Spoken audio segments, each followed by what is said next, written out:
On the coldest night of the year, an 8-year-old boy walked into a biker clubhouse alone, bruised face, torn hoodie, shaking hands, clutching a crumpled piece of paper. He looked at 20 of the most dangerous men in Harlan County and said 6 words that broke every single one of them. I need someone to pretend to be my dad. What happened next didn't just save that boy's life. It detonated a secret so dark, so deeply buried in that town, that by the time the truth surfaced, people wished they'd never asked. The Iron Vultures weren't heroes. They were broken men. And broken men don't fight fair. Stay with this one all the way to the end. Trust me, you're not ready for where this goes. If this story hits you, drop a like right now, leave a comment telling me what city you're watching from, and let's ride. The wind came off the ridgeline like a blade. February in Harlan County, Kentucky. The kind of cold that doesn't warn you, just arrives and stays. The trees along Route 7 were stripped black and skeletal against a sky the color of old concrete. Ice crystals floated through the air like tiny pieces of a world that had stopped trying.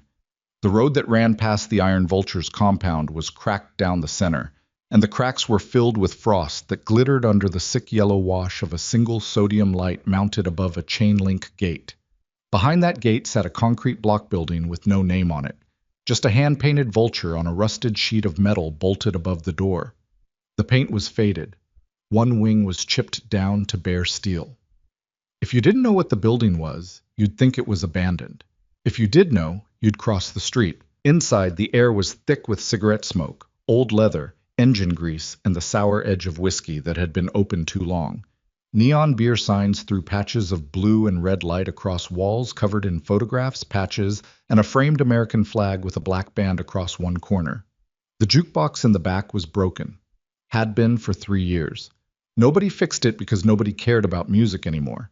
The only soundtrack the Iron Vultures needed was the low rumble of idling V-twins, and the silence between men who'd already said everything worth saying. 20 members were scattered through the main room that Thursday night. Some played cards at a table with one short leg, propped up by a folded beer coaster. Some sat alone at the bar, nursing drinks that weren't going to fix anything but would keep the shaking at bay until morning. A few leaned against the far wall near the pool table, their leather cuts hanging heavy on shoulders that had carried things no human back was designed to hold. And at the center of it all sat Boone Ryder, president of the Iron Vultures MC, 46 years old, gray-streaked beard, hands that looked like they'd been assembled from scar tissue and engine parts. A Marine Corps eagle tattooed on his left forearm, faded now, the ink blurred by years and weather, and the kind of sweat that comes from nightmares you can't wake up from. Boone sat on a wooden stool at the end of the bar with a cup of black coffee in front of him. Not whiskey, not anymore, not for 11 months and 14 days. And he stared at nothing the way men stare when the thing they're looking at exists only inside their own skull. He hadn't slept in 2 days. The dreams were back. Helmand Province, the smell of burning rubber and copper, the sound a body makes when it hits sand from a height nobody should ever fall from. Boone had buried those sounds beneath motorcycle engines and road noise and the quiet hum of brotherhood for almost a decade, but February always brought them back. February was the month everything had gone wrong. February was the month he'd come home to an empty house and a note on the kitchen table that said only, "I can't do this anymore." That was 8 years ago. He hadn't gone looking for her, hadn't asked where she went, because Boone Ryder understood something most people don't. Some doors close because they're supposed to. And the man who keeps prying them open isn't brave. He's just afraid of the quiet. The front door opened. Nobody knocked. That alone was enough to make every man in the room turn. The Iron Vultures didn't get visitors on Thursday nights. Thursday was internal. Thursday was family. And the compound's gate had a padlock on it, which meant whoever had come through had either climbed the fence or squeezed through the gap in the chain link near the drainage ditch, the one Decker kept saying he'd fix but never did. Cold air poured in like floodwater, and standing in the doorway, backlit by the sodium light and haloed in frozen breath, was a boy. Small. Thin. 8, maybe 9 years old. A hoodie 3 sizes too big hung off his frame like a flag on a broken pole. One sleeve was torn at the shoulder seam. His jeans had mud on both knees. His sneakers, cheap, store brand, sole peeling off the left one, were soaked through. His dark hair was plastered to his forehead with a mixture of sweat and ice. But it was his face that stopped the room. A bruise the color of a rotten plum spread across his left cheek, crawling up toward his eye socket. His lower lip was split and crusted with dry blood, and his hands, tiny, red-knuckled, trembling from cold or fear or both, were wrapped around a crumpled piece of paper like it was the last thing on earth keeping him alive. Nobody moved. Nobody spoke. The boy's eyes swept the room. The leather, the tattoos, the scars, the smoke, the men who looked like they'd been carved out of the same darkness that had chased him here. And for a moment, something that might have been terror flickered across his face. Then it vanished, replaced by something harder, something no child should ever have to wear. Resolve. He walked forward. 6 steps. His wet sneakers squeaked against the old hardwood floor. He stopped in front of Boone Ryder's stool, looked up at the biggest, most scarred man in the room, and held out the crumpled paper with both hands. "I need someone," he said. His voice was small, but it did not shake. "I need someone to pretend to be my dad. Just for one day." The paper was a career day invitation. Roosevelt Elementary. Friday, February 14th. Parents and guardians welcome. The school's logo was smudged. The paper was damp. One corner had been torn off and taped back together. Boone didn't take it. Not yet. He looked at the boy's hands first, looked at the knuckles, the fingernails bitten to nothing. Then he saw the wrist. Fading bruises. Finger-shaped. 4 marks on top, 1 on the bottom. The exact pattern made by an adult hand gripping a child's arm hard enough to leave evidence. Something shifted behind Boone's eyes. Not anger. Not yet. Something older. Something that lived in the part of his chest where the shrapnel had gone in and never fully come out. "What's your name, kid?" Boone's voice was low, gravel wrapped in smoke. "Eli. Eli Mercer." "Who did that to your face, Eli?" The boy didn't answer. He just pushed the paper closer. "It's tomorrow," Eli said. "Career day is tomorrow.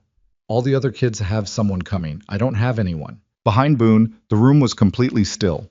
Atlas, 6'4", 260, arms like bridge cables, a scar running from his right ear to his collarbone from a piece of Iraqi shrapnel that had decided to leave a signature, set his whiskey glass down so slowly it didn't make a sound.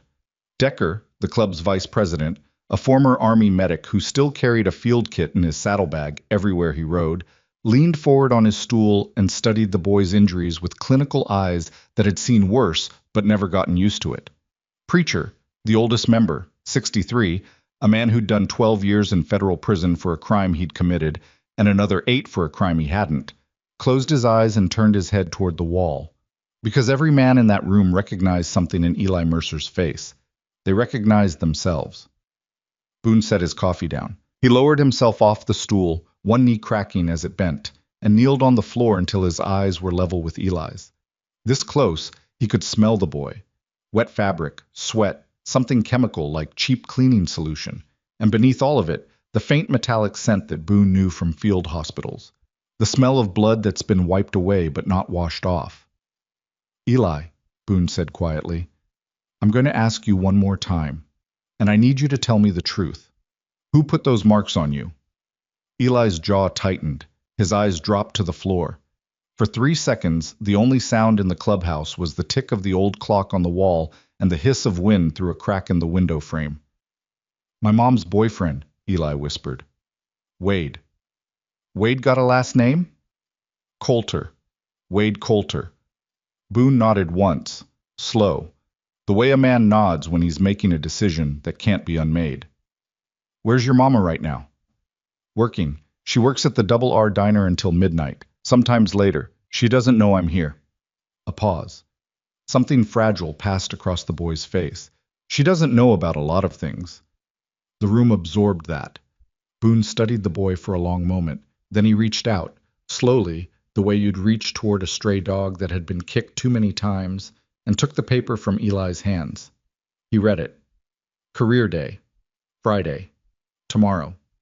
He folded it carefully and put it in the inside pocket of his leather cut, right next to the spot where he kept the only photograph he still carried, a picture of his daughter, taken 2 weeks before she died. "I'll be there," Boone said. Eli blinked. "You will? What time does it start?" 9. "I'll be there at 8:30. Something happened in Eli's eyes then. A crack. Not breaking. Opening. Like a window in a room that had been sealed shut for years. He didn't cry, didn't smile, just stared at Boone with an expression that said, "I didn't think anyone would actually say yes." Atlas spoke from behind them. His voice was deep enough to vibrate the bottles on the shelf. "He won't be alone." Eli turned. Every man in the room was looking at him now.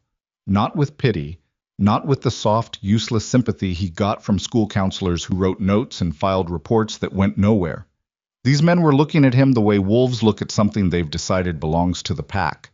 Decker pulled a clean shop rag from his back pocket and held it out. "Wipe your face, kid. You're bleeding again." Eli took it, pressed it to his lip. His hand was still shaking, but less now, just slightly less. Preacher stood up from his chair and walked to the small kitchen behind the bar without a word. 2 minutes later, he came back with a grilled cheese sandwich on a paper plate and a glass of milk. "Eat," Preacher said. That was all. He didn't smile, didn't crouch down. Just set the plate on the bar and went back to his corner. Eli ate like he hadn't eaten in 2 days, because he hadn't. While the boy ate, Boone stepped outside into the freezing air and lit a cigarette. The smoke was white against the black sky. Gravel crunched under his boots as he walked to the edge of the compound where the chain link met the tree line. The boy had definitely come through the gap near the drainage ditch. Small footprints in the frozen mud, leading from the direction of the trailer park a quarter-mile east. A quarter-mile. In this cold. In those shoes. Alone. Decker appeared beside him. No announcement. Just there. The way Decker always was when something was wrong. "Wade Coulter," Decker said. Not a question. He was already running the name through his memory. "Works part-time at the tire shop on Dunmore. Got a DUI last August, maybe September. I've seen the truck, blue F-150, tailgate held on with bungee cords." "You know the mother?" "Seen her. Lisa, I think. Small woman, quiet. Works at the Double R. Been there about a year." Boone pulled on his cigarette and said nothing for a while. That boy walked a quarter-mile through single-digit cold to ask a room full of strangers to pretend to love him for a day. Boone exhaled smoke that the wind tore apart instantly.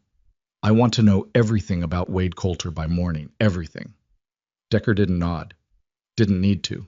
He just pulled out his phone, turned, and walked toward the garage where the signal was better.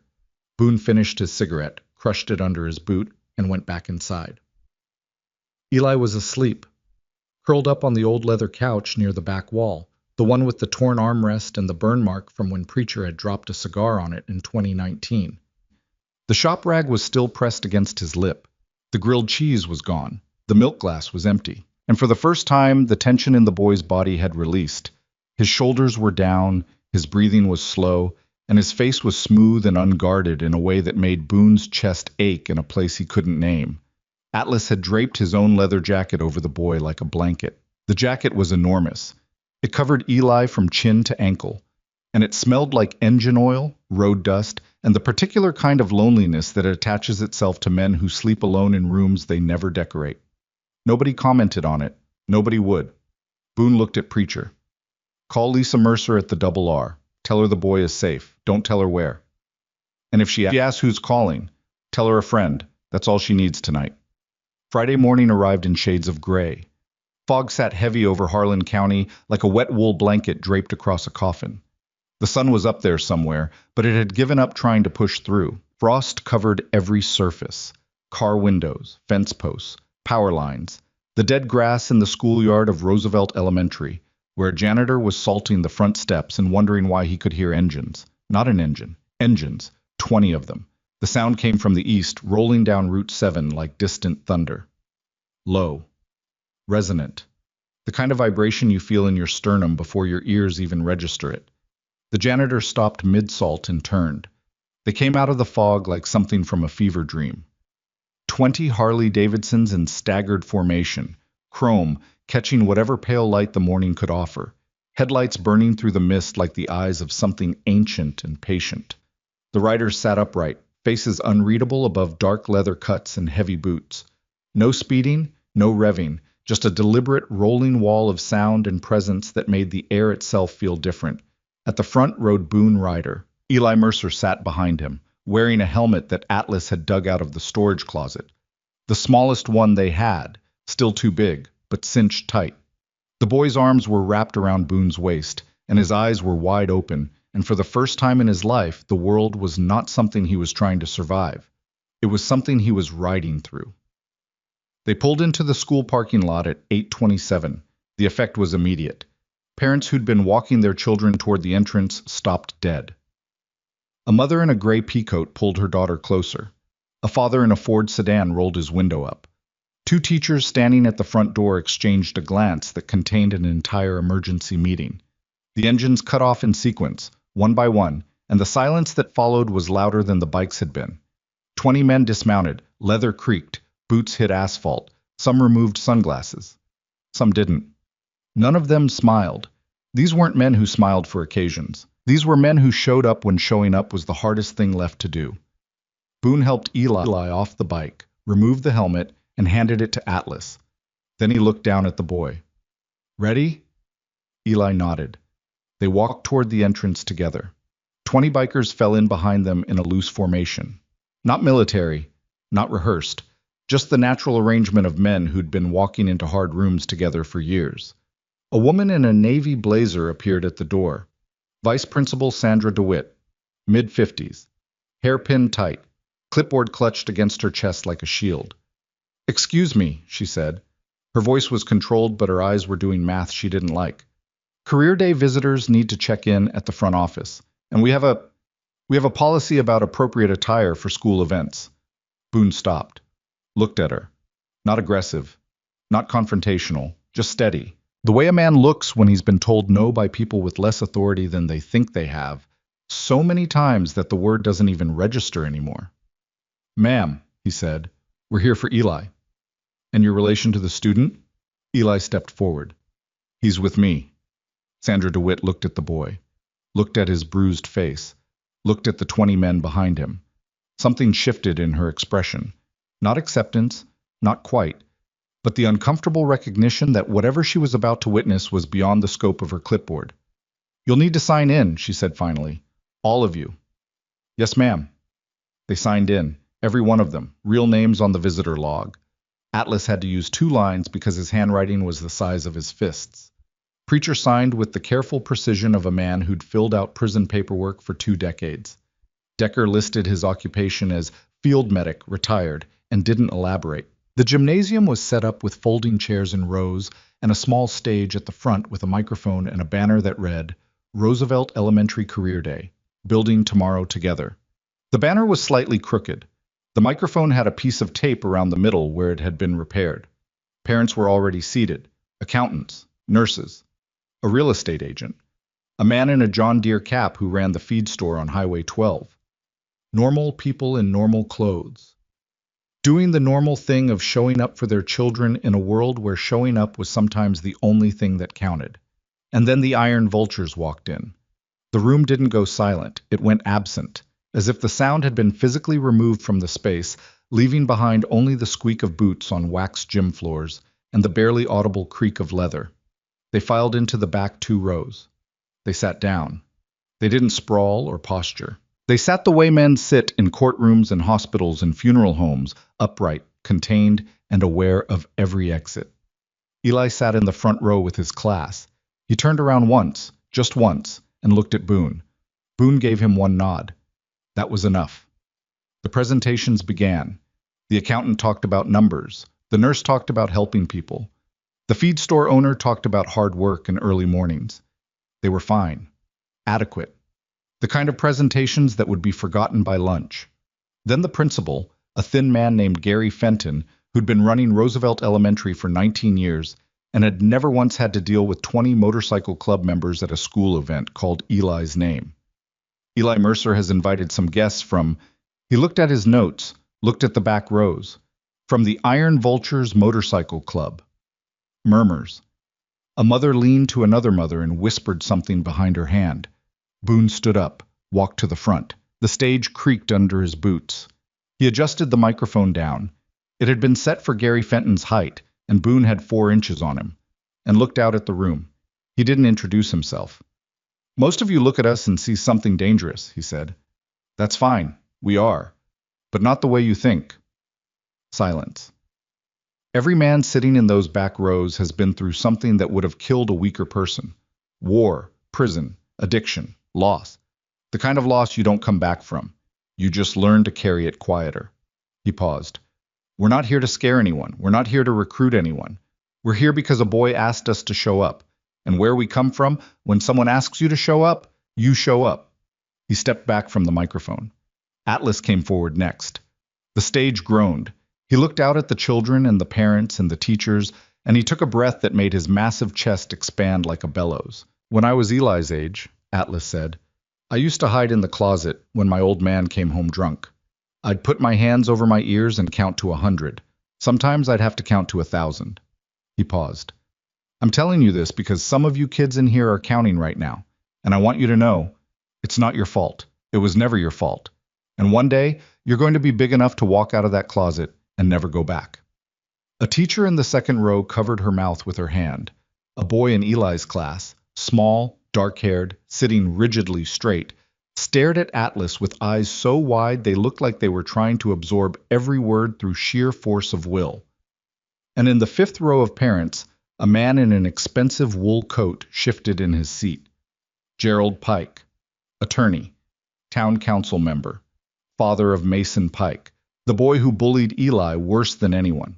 Gerald Pike's jaw was tight. His right hand was gripping his left wrist, and his manicured thumbnail was digging into his own skin hard enough to leave a mark. Boone noticed. Boone noticed everything, because Gerald Pike was looking at Atlas the way a man looks at someone who has just, without knowing it, described his house. After the presentation, the gymnasium emptied slowly. Parents shook hands with presenters. Children ran between folding chairs. The normalcy of it should have been comforting, but something had changed in the air. The way something changes in a room after someone has told the truth out loud for the first time. Eli stood beside Boone near the exit. For once, no one was mocking him. A few kids had actually come up and talked to him, asked about the bikes, asked about the tattoos, asked if Atlas was really as strong as he looked. Stronger, Eli had said, and he'd said it with something in his voice that Boone recognized. Pride. But Boone wasn't watching Eli. I was watching Mason Pike. The boy was 10. Blonde hair, clean clothes, expensive backpack. The kind of kid who should have had every advantage. But Boone had been studying people's damage for decades, in combat zones, in prison visiting rooms, in the faces of men who showed up at the clubhouse door at 2 a.m. with nowhere else to go. And he knew what he was looking at.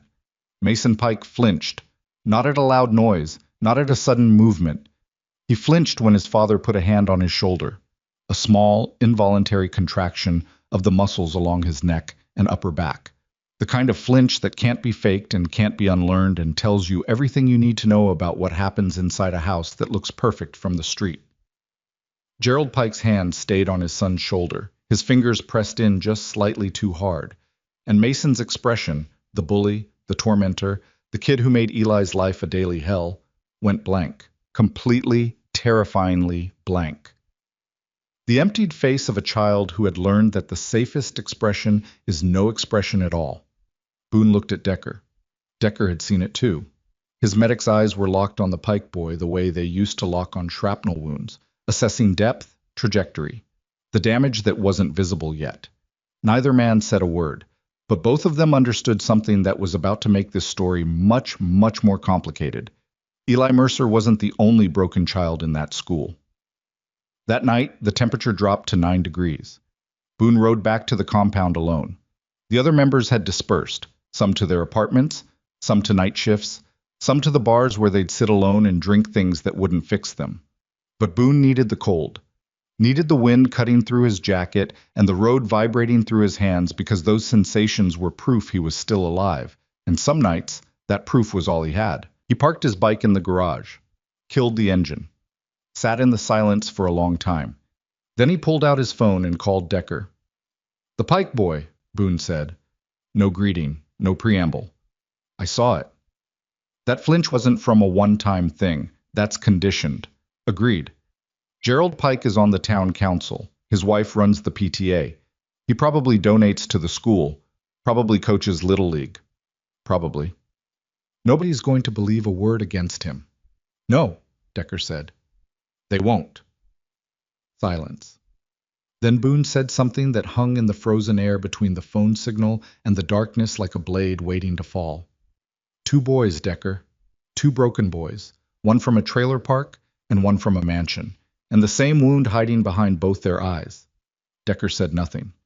I want a full background on Gerald Pike. Financials, legal, everything. And I want to know who else in this town is hurting kids behind closed doors and getting away with it because they wear the right suit. Boone, you know where this goes. Yeah. A pause. I know exactly where this goes. He hung up, sat in the garage. Listened to the engine ticking as it cooled, the metal contracting in the frozen air, making small, sharp sounds like something counting down. 3 hours later, at 11:47 p.m., Boone's phone buzzed with a text from Decker. 4 words. It's worse than Pike. Boone stared at the screen. The light from the phone was the only light in the garage. It turned his scarred face blue and white and threw shadows into the hollows under his eyes that made him look like something that had crawled out of a grave to settle a debt. He didn't respond.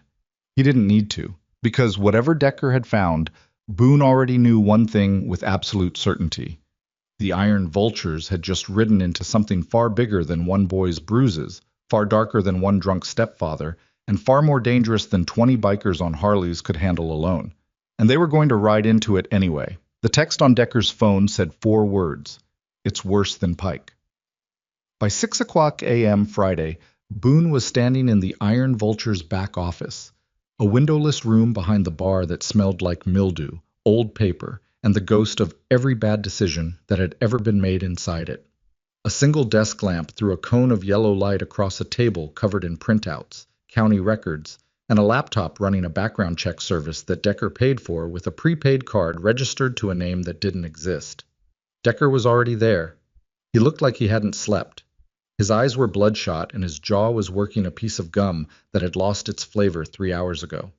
He had a cup of gas station coffee in his hand, the kind that tastes like someone boiled a tire in brown water, and he was standing over the table with the expression of a man who had just opened a door he wished he'd left locked. Talk, Boone said. Decker set the coffee down, picked up a printout, put it back down, picked up a different one. The hesitation was unlike him. Decker was a man who'd once removed a piece of shrapnel from his own thigh in the back of a Humvee using a Leatherman tool and a bottle of iodine without making a sound. He didn't hesitate, which meant whatever he was about to say was bad enough to make a combat medic flinch. Gerald Pike, Decker began. Attorney, town council member. Married to Catherine Pike, née Lawson. 1 son, Mason, age 10. House on Ridgecrest Drive. The nice part, up on the hill. His firm handles estate law, property disputes, local business contracts. On the surface, he's clean, spotless, the kind of clean that takes money to maintain. I didn't ask what's on the surface. I know. Decker pulled a folded sheet from beneath the stack. 3 years ago, a woman named Jolene Sutter filed a complaint with the county sheriff's office alleging that Gerald Pike had physically assaulted her son during a youth baseball game. Kid was on Pike's team. Made an error at shortstop. Pike grabbed him by the arm in the dugout hard enough to leave bruises. The complaint was filed on a Tuesday. By Thursday, it was withdrawn. Withdrawn how? Jolene Sutter suddenly decided she'd misremembered the incident. Sent a handwritten letter to the sheriff's office retracting everything. 3 weeks later, she moved out of Harlan County entirely, left no forwarding address. Boone's jaw tightened. The small muscles along his temples flexed once, then went still. Who was the sheriff handling it? Roy Beckner. Beckner. He's still sheriff. Still sheriff. Still on the town council.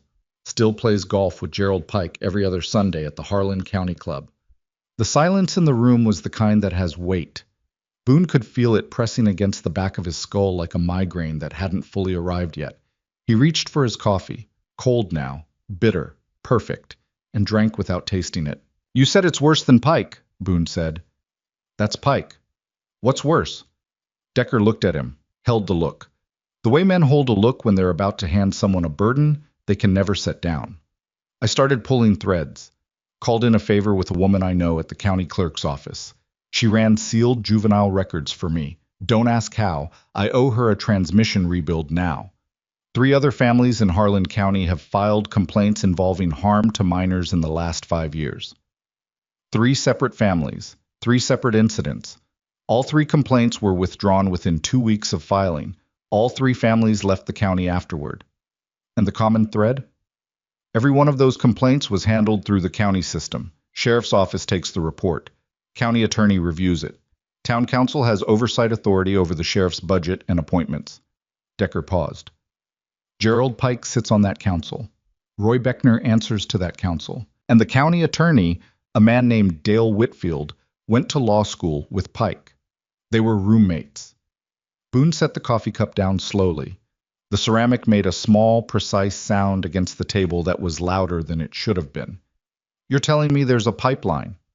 I'm telling you there's a system. Complaint comes in. Sheriff buries it or slow walks it. County attorney declines to prosecute. Council provides cover. And anyone who pushes back gets pressured, paid off, or scared off until they disappear. It's not organized like a conspiracy. It's organized like a small town. Favors, loyalty, silence. The same way it's always been done in places where the same 12 families run everything. How many kids, Decker? Decker's gum chewing stopped. He looked at the table, looked at the printouts, looked back at Boone. That I can confirm? At least 6. That I suspect? Could be double that. And those are just the ones where someone was brave enough to file. You know how this works. For every complaint that gets written down, there are 10 that never make it past the kitchen table. Boone stood very still. His hands were at his sides and his fingers were slightly curled, not into fists, but into the loose, ready position of a man whose body remembers combat, even when his mind is trying to have a conversation. Pike is hurting his own son, Boone said, and the system that's supposed to stop him is the system he built. That's the shape of it. And Wade Coulter, Eli's stepfather, where does he fit? He doesn't, that's the thing. Wade Coulter is just a mean drunk in a trailer park. He's not connected to Pike or Beckner or any of it. He's the version of this that everybody's comfortable recognizing. The poor guy, the lowlife, the obvious monster. But Pike? Decker shook his head. Pike is the version nobody wants to see, because seeing it means admitting that the whole machine is rotten. Boone turned toward the door, stopped, didn't look back. Get Atlas, get Preacher, Chapel, in 1 hour. Boone, 1 hour. What are you going to tell them? Boone's hand rested on the door frame. His knuckles were white. The scars across them caught the lamplight and turned silver.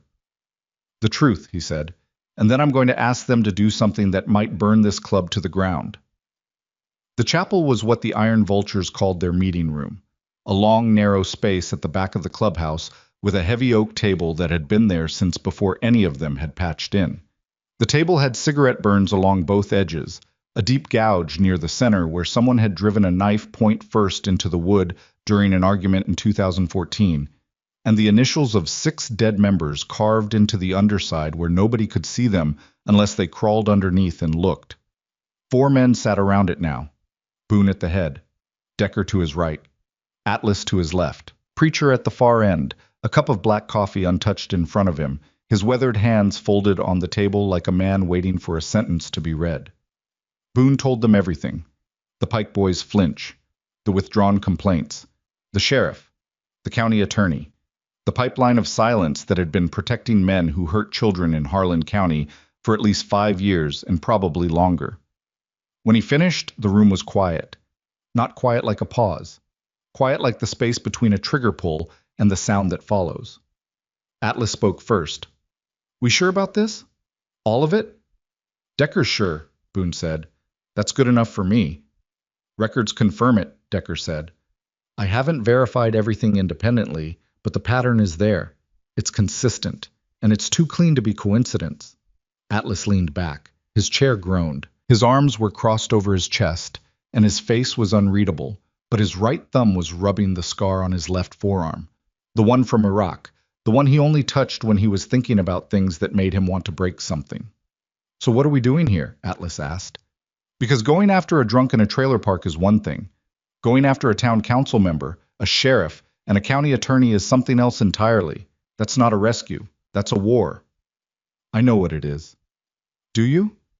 Because the last time this club went to war with people who had badges and titles 3 of our brothers ended up in federal prison, and one of them died there. Atlas's voice was low and controlled, but there was a current running beneath it like electricity through a wire.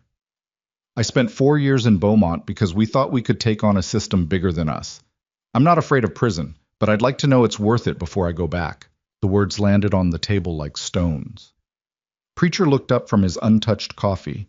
His eyes were pale blue and sunken deep into a face that had been carved by 6 decades of hard living, and when he spoke, his voice carried the dry rasp of a man who'd smoked unfiltered cigarettes since before most of them were born. Atlas, Preacher said, how old were you when your father started? Atlas's thumb stopped moving on his scar. His jaw shifted. He didn't answer for a long time. 6, he said finally. I was 6. And how long before someone stepped in? Atlas stared at Preacher. The air between them was dense enough to choke on. Nobody ever stepped in, Atlas said quietly. I stepped out.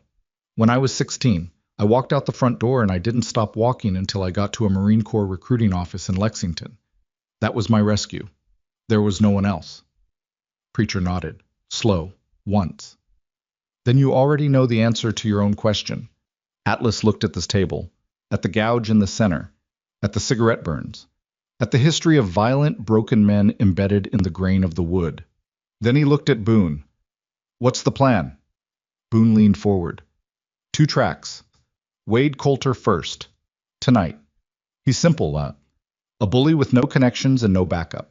We handle him the way we handle men like him. No violence, just presence, just certainty. He leaves and he doesn't come back. And the second track? Gerald Pike, Roy Beckner, Dale Whitfield, the whole machine. Boone paused. That one takes time. That one takes evidence. That one requires us to be smarter than we've ever been, because if we come at these people wrong, they won't just come for us. They'll come for Eli, for Lisa, for every family that ever tried to speak up.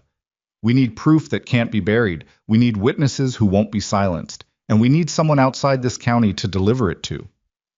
Feds? Decker asked. State. FBI field office in Lexington if the state doesn't move. But we're not there yet. Right now we need to secure the immediate threat. Wade, Atlas said. Wade. Preacher drained his coffee in one long swallow, set the cup down with a sound like a gavel. Then we ride tonight, Preacher said. And that was the end of the discussion. The hours between the meeting and nightfall moved like cold syrup. Boone spent them in the garage, alone, working on a carburetor that didn't need working on. His hands moved on autopilot. Disassemble, clean, inspect, reassemble. While his mind ran calculations he didn't want to be running. He thought about his daughter, Emma Rose Ryder. Born June 14th, 7 pounds, 3 ounces. With eyes so blue they looked like someone had stolen pieces of the sky and pressed them into a newborn's face. She'd lived for 3 years, 2 months, and 11 days. Leukemia. The diagnosis came on a Tuesday in April. She was gone by August. And in the space between those 2 dates, Boone Ryder had learned something that most people never learn, that there are forms of helplessness so total, so absolute, that they don't just break you. They rebuild you into something else, something harder, something that walks through the world looking for the fight it couldn't win the first time. He'd never told the club, not the full story. They knew he'd had a daughter, they knew she was gone, but they didn't know about the nights he'd spent in VA hospital parking lots with a loaded revolver on the passenger seat, trying to decide whether the world needed him in it. They didn't know about the 11 months and 14 days of sobriety that were really 11 months and 14 days of choosing, every single morning, not to die. They didn't know that when he'd looked into Eli Mercer's eyes in that clubhouse doorway, he hadn't seen a stranger's child. He'd seen every child he couldn't save, including his own. The carburetor came apart in his hands for the 3rd time. He set it down, wiped his fingers on a shop rag, stood in the center of the garage and breathed, slow, deliberate, the way the VA therapist had taught him before he'd stopped going, because sitting in a room talking about feelings felt like bleeding out in slow motion. His phone buzzed. A text from a number he didn't recognize. This is Lisa Mercer. Eli told me what you did at the school. I don't know how to thank you, but I need you to understand something. If Wade finds out Eli went to you, it will be worse. Please, just leave it alone. Boone read the message twice. Then he put the phone in his pocket and walked to the back of the garage where his cut hung on a hook next to a fire extinguisher that had expired in 2021. He put on the leather, zipped his jacket, pulled on his gloves. Leaving it alone was not something Boone Ryder knew how to do. At 10:17 p.m., 4 Harleys rolled east on Route 7 toward the Creekside Trailer Park. Boone rode point, Atlas on his left flank, Decker behind, Preacher at the tail. No formation, just 4 men riding through frozen darkness toward a place where a woman was bleeding and a child was learning that the world had no bottom. The trailer park sat in a shallow depression between 2 ridgelines, invisible from the main road, accessible only by a gravel track that wound through dead trees and rusted-out cars left by tenants who'd abandoned them, along with every other thing they couldn't carry. 17 trailers in various stages of decay. Most were dark. A few had blue television light leaking through curtained windows. One had a string of Christmas lights still up from 2 months ago, blinking red and green in a rhythm that suggested the wiring was about to become a fire. Eli's trailer was at the back. Number 14. A single wide with aluminum siding that had been white once and was now the color of old teeth. A blue F-150 was parked in front, tailgate held on with bungee cords, just like Decker had said. The truck's engine was still ticking, recently parked. A light was on inside the trailer, and through the thin walls, Boone could hear it. Yelling. A man's voice, thick with alcohol, firing words like stones. Then a crash. Something glass hitting something hard. Then a woman's voice, high and tight, with the particular frequency of a person who is trying to be small enough to disappear. Then silence. Then a child's sob. One. Just one. Cut short, as if a hand had been placed over a mouth. Boone killed his engine. The other 3 followed. The silence that replaced the Harleys was enormous. The kind of silence that seems to press in from all directions, as if the darkness itself is holding its breath. He dismounted, walked to the trailer door, didn't knock. Atlas positioned himself at the back exit.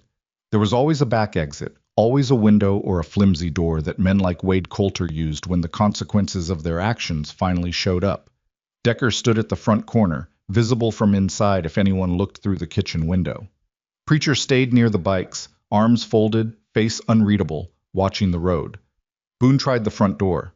It was unlocked. It was always unlocked in places like this because locks cost money, and men like Wade Coulter never believed anyone would come for them. He opened it. The smell hit him first. Beer, cigarette ash. Something burned on the stove, beans maybe, scorched black in a pot. Beneath it, the sweet, sick smell of blood that hadn't been cleaned up yet. The trailer's main room was 12 feet by 8. A couch with a torn cushion, a television playing static, beer cans on every flat surface, and in the center of the room, Wade Coulter, 6'1", thick neck, beer gut straining a stained flannel shirt. His knuckles were red. His eyes were glassy and unfocused, with the particular sheen of a man who'd been drinking since noon. He was standing over a woman crouched against the far wall. Lisa Mercer, small, dark-haired, one hand pressed against her mouth where fresh blood was welling between her fingers. Her uniform from the Double R diner was still on. She hadn't even had time to change. Eli was in the hallway behind her, visible through the gap between his mother's body and the wall. His eyes were enormous. His arms were wrapped around his own torso, holding himself together. Wade turned toward the open door. For a moment, confusion, then recognition, not of Boone specifically, but of what Boone represented. The leather, the scars, the absolute stillness of a man who had made his decision before he walked through the door. "Who the hell are you?" Wade's voice was slurred, but his body was tensing, the instinctive response of a bully, calculating whether the thing in front of him was prey or predator. Boone stepped inside. He didn't raise his voice, didn't raise his hands. He simply occupied the space the way a stone occupies the center of a river, immovable, inevitable, forcing everything else to flow around it. "Sit down, Wade. Get out of my house." "It's not your house. The lease is in Lisa's name. I checked." Boone's voice was flat, conversational, the tone a surgeon uses when describing a procedure that's about to cause significant pain. "Sit down." Wade didn't sit. He took a step forward instead. A mistake. Not because Boone was going to hit him. He wasn't. but because the step forward brought Wade close enough to the doorway that he could see past Boone into the darkness outside, where Atlas was now standing, all 6 feet 4 inches of him, arms at his sides, face carved from the same darkness that surrounded him. The scar along his jaw catching the trailer's interior light and turning silver white. Wade stopped. "Here's what's going to happen," Boone said. "You're going to pack one bag, clothes only. You're going to get in that truck, and you're going to drive until you reach a place where no one in this county has ever heard your name. You're not going to call Lisa. You're not going to come back for your things. You're not going to send a message through a friend or a cousin or a drinking buddy. You're going to vanish, completely, permanently, starting now." Wade's face cycled through emotions like a slot machine: confusion, anger, fear, defiance, and then back to anger, because anger was the only language he was fluent in. You can't just come in here and—" "I'm already here, Wade." Boone took another step. They were 3 feet apart now, close enough that Wade could smell the coffee on Boone's breath and see the particular emptiness in his eyes. The look of a man who has already lost everything that mattered to him and has nothing left to be threatened with.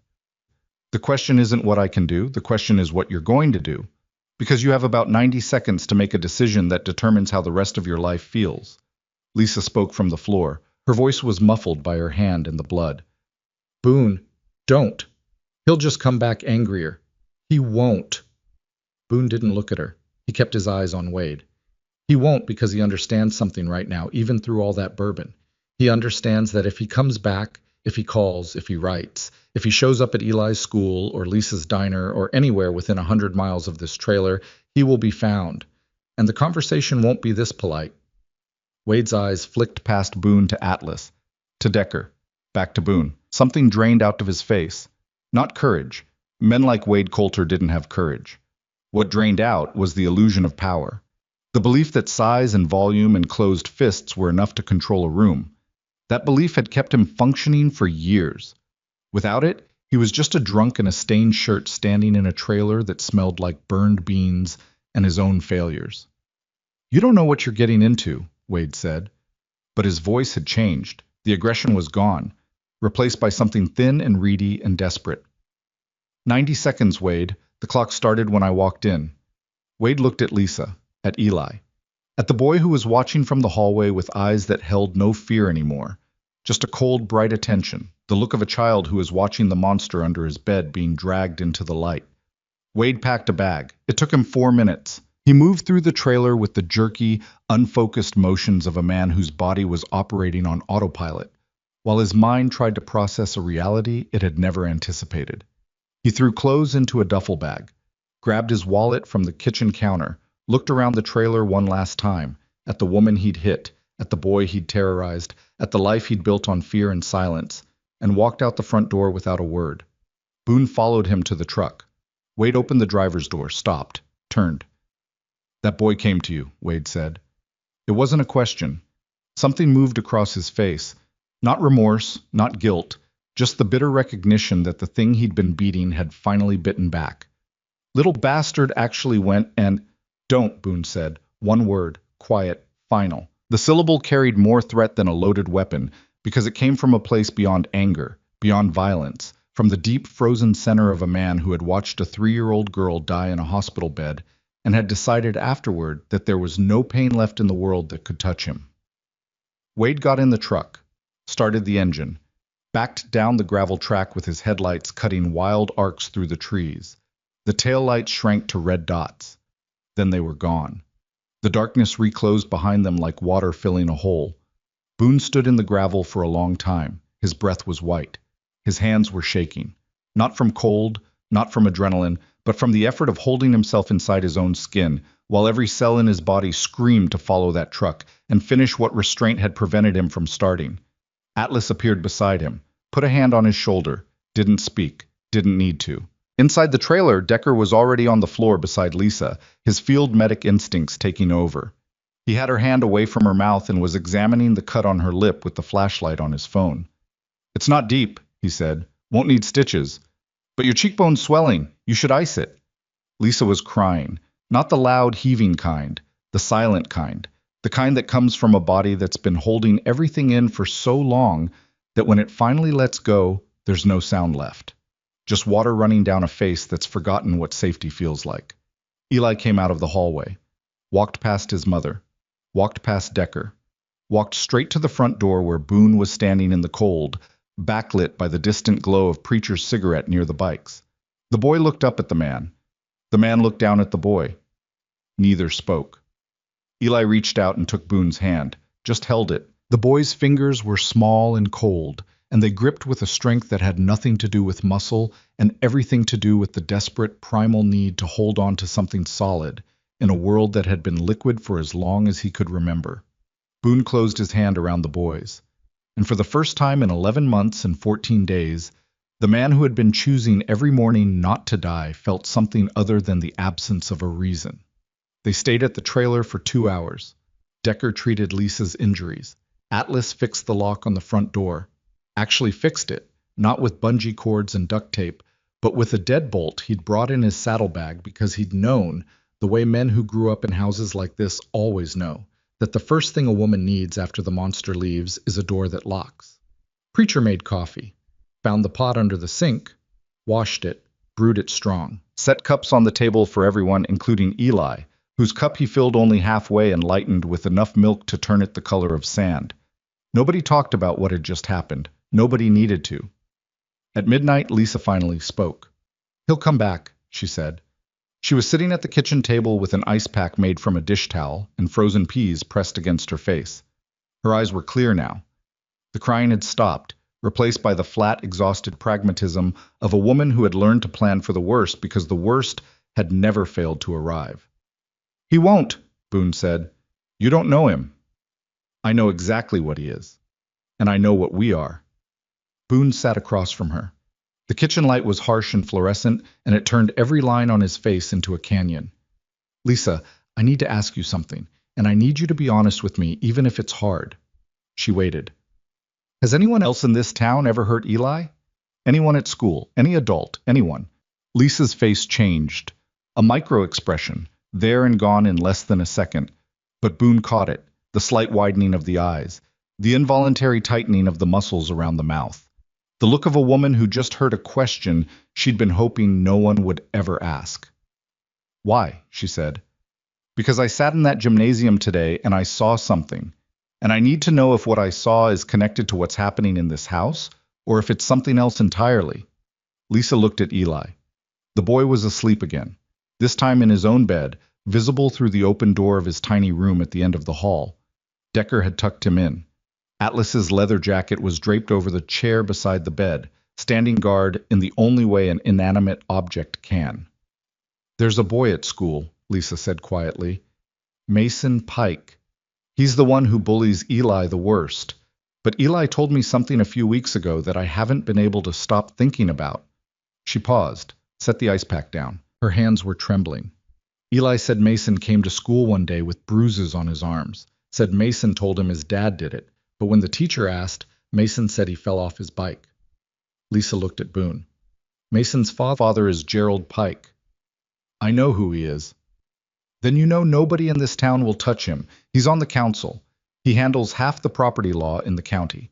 His wife's family owns the hardware store and the car wash and the lot where the farmer's market sets up every Saturday. The Pikes and the Lawsons, they're the town. You understand? They are the town." Boone nodded slowly. "And the sheriff?" Lisa laughed. It was the saddest sound Boone had heard in a long time. Sadder than the crying, sadder than the silence. A laugh that contained no humor at all, just the accumulated knowledge of a woman who had watched every system designed to protect her son fail, one after another, like dominoes falling in slow motion across a table she couldn't reach. "Roy Beckner came to Career Day last year," Lisa said. "Stood at that microphone in his uniform and told those kids that law enforcement was about protecting the community, about serving the vulnerable." She picked the ice pack back up, pressed it against her face. Mason Pike was sitting in the front row with a bruise on his neck the shape of a thumb, and Sheriff Beckner looked right at him and kept talking. The fluorescent light buzzed. Outside, the wind moved through the trailer park with a sound like something large dragging itself across gravel. Boone stood up. "Lisa, I'm going to ask you to do something difficult." "More difficult than tonight?" "Yes. I need you to document everything, every mark on Eli, Every date, every time Wade hit him or you. Write it down. Photograph it. Keep it somewhere safe. Not in this trailer, not in your car. I'll give you a place. And then what? And then I need you to be ready. Because when the time comes, what you've written down is going to matter. It's going to matter more than anything Gerald Pike's lawyer can say, and more than anything Roy Beckner can bury. Lisa studied him. Her eyes moved across his scars, his tattoos, the patch on his cut, the lines around his eyes that were cut too deep for a man his age. She was looking for something. Maybe trustworthiness. Maybe insanity. Maybe the difference between a man who makes promises and a man who keeps them, which, in her experience, was a difference that didn't actually exist. Why? She asked. Why do you care? You don't know us. You don't owe us anything. Why would you ride into this? Boone looked down the hallway at the small room where Eli was sleeping, at the leather jacket on the chair, at the thin walls that separated a child from the cold. He thought about a different room, a hospital room, a bed with rails, a tiny hand that had stopped squeezing his fingers at 3:47 on a Tuesday morning in August, while the machines sang their flat, final note. Because someone should have, he said, a long time ago, for a lot of people, and nobody did. He walked out of the trailer. The cold hit him like a wall. He stood in the gravel and looked up at the sky. Clear now, the clouds gone, stars scattered across the blackness like shrapnel frozen in mid-explosion. Decker was waiting by the bikes. We good? We're not even close to good. Boone pulled on his gloves. Call the state attorney general's office first thing Monday, not the local number, the main line in Frankfurt. Ask for the public integrity unit. Public integrity. You're going over everyone's heads. Everyone in this county is the same head, Decker. We go over or we don't go at all. They rode home through the frozen dark. 4 engines cutting through silence. 4 headlights painting the road in cold white light. Behind them, a trailer with a new deadbolt, and a woman sitting at a kitchen table beginning to write down every terrible thing that had ever happened inside those thin walls. And ahead of them, ahead of all of them, something none of them could see yet. Because at 6:14 the next morning, Boone's phone rang. He was in his room above the clubhouse, sitting on the edge of an unmade bed, staring at a photograph of a 3-year-old girl with sky-blue eyes. The caller ID said, Roosevelt Elementary, main office. He answered. Mr. Ryder? This is Sandra DeWitt, vice principal. Her voice was different from the day before. The administrative control was gone, replaced by something raw and cracked and barely held together. I need you to come to the school, right now. What happened? A pause. The kind of pause that contains an entire world collapsing. It's Mason Pike. He didn't come home last night. His mother called the school this morning looking for him. And when we checked the security camera footage from yesterday afternoon, her voice broke. The last person seen with Mason was his father. Gerald Pike picked him up at 3:15, and no one has seen either of them since. Boone's hand tightened around the phone until the screen cracked. A child was missing. The man who had taken him was the same man the Iron Vultures had just decided to investigate, and the window between a missing boy and a dead boy was closing with every second that passed. The photograph of Emma Rose Ryder stared up at him from the bedside table. Blue eyes, August light, a smile that didn't know what was coming. Boone was already reaching for his boots. Boone's boots hit the clubhouse stairs 3 at a time. The photograph of Emma stayed on the bedside table, face up, watching the empty room with eyes that would never blink. His leather cut was on before he reached the bottom landing. His keys were in his hand before he hit the garage. The Harley's engine turned over on the first kick. It always did in emergencies, as if the machine could feel the difference between a man who wanted to ride and a man who needed to. He was on Route 7 in under 2 minutes. Speed limit was 45. He was doing 70. The cold morning air hit his face like a slap from something that wanted him awake, fully awake, because what was coming required every nerve he had left. His phone was clamped between his shoulder and ear. Decker picked up on the second ring. Pike took his kid, Boone said, yesterday afternoon. Neither of them came home. Silence on the line. 2 seconds. 3. Then Decker's voice, stripped of everything except the field medic's clinical calm that lived beneath his personality, like bedrock beneath soil. Where are you? Headed to Roosevelt. DeWitt called. She's got security footage. I'm 20 minutes out. Make it 10. Boone killed the call. leaned into the curve on Dunmore Road. The tires bit into frost and held. The engine screamed beneath him, and the sound was the only honest thing in the morning. A machine doing exactly what it was built to do. No pretense, no politics, no lies.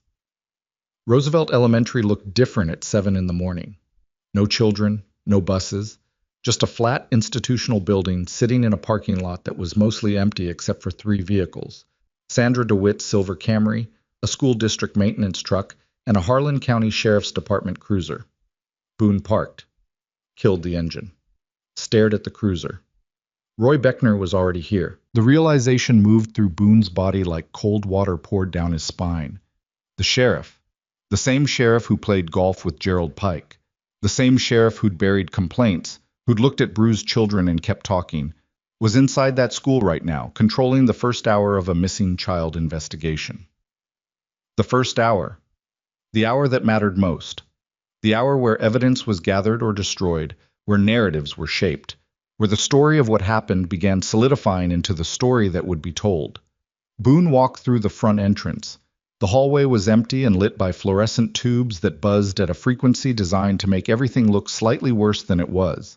His boots echoed on the tile. The Career Day banner was still hanging in the gymnasium doorway, slightly more crooked than yesterday.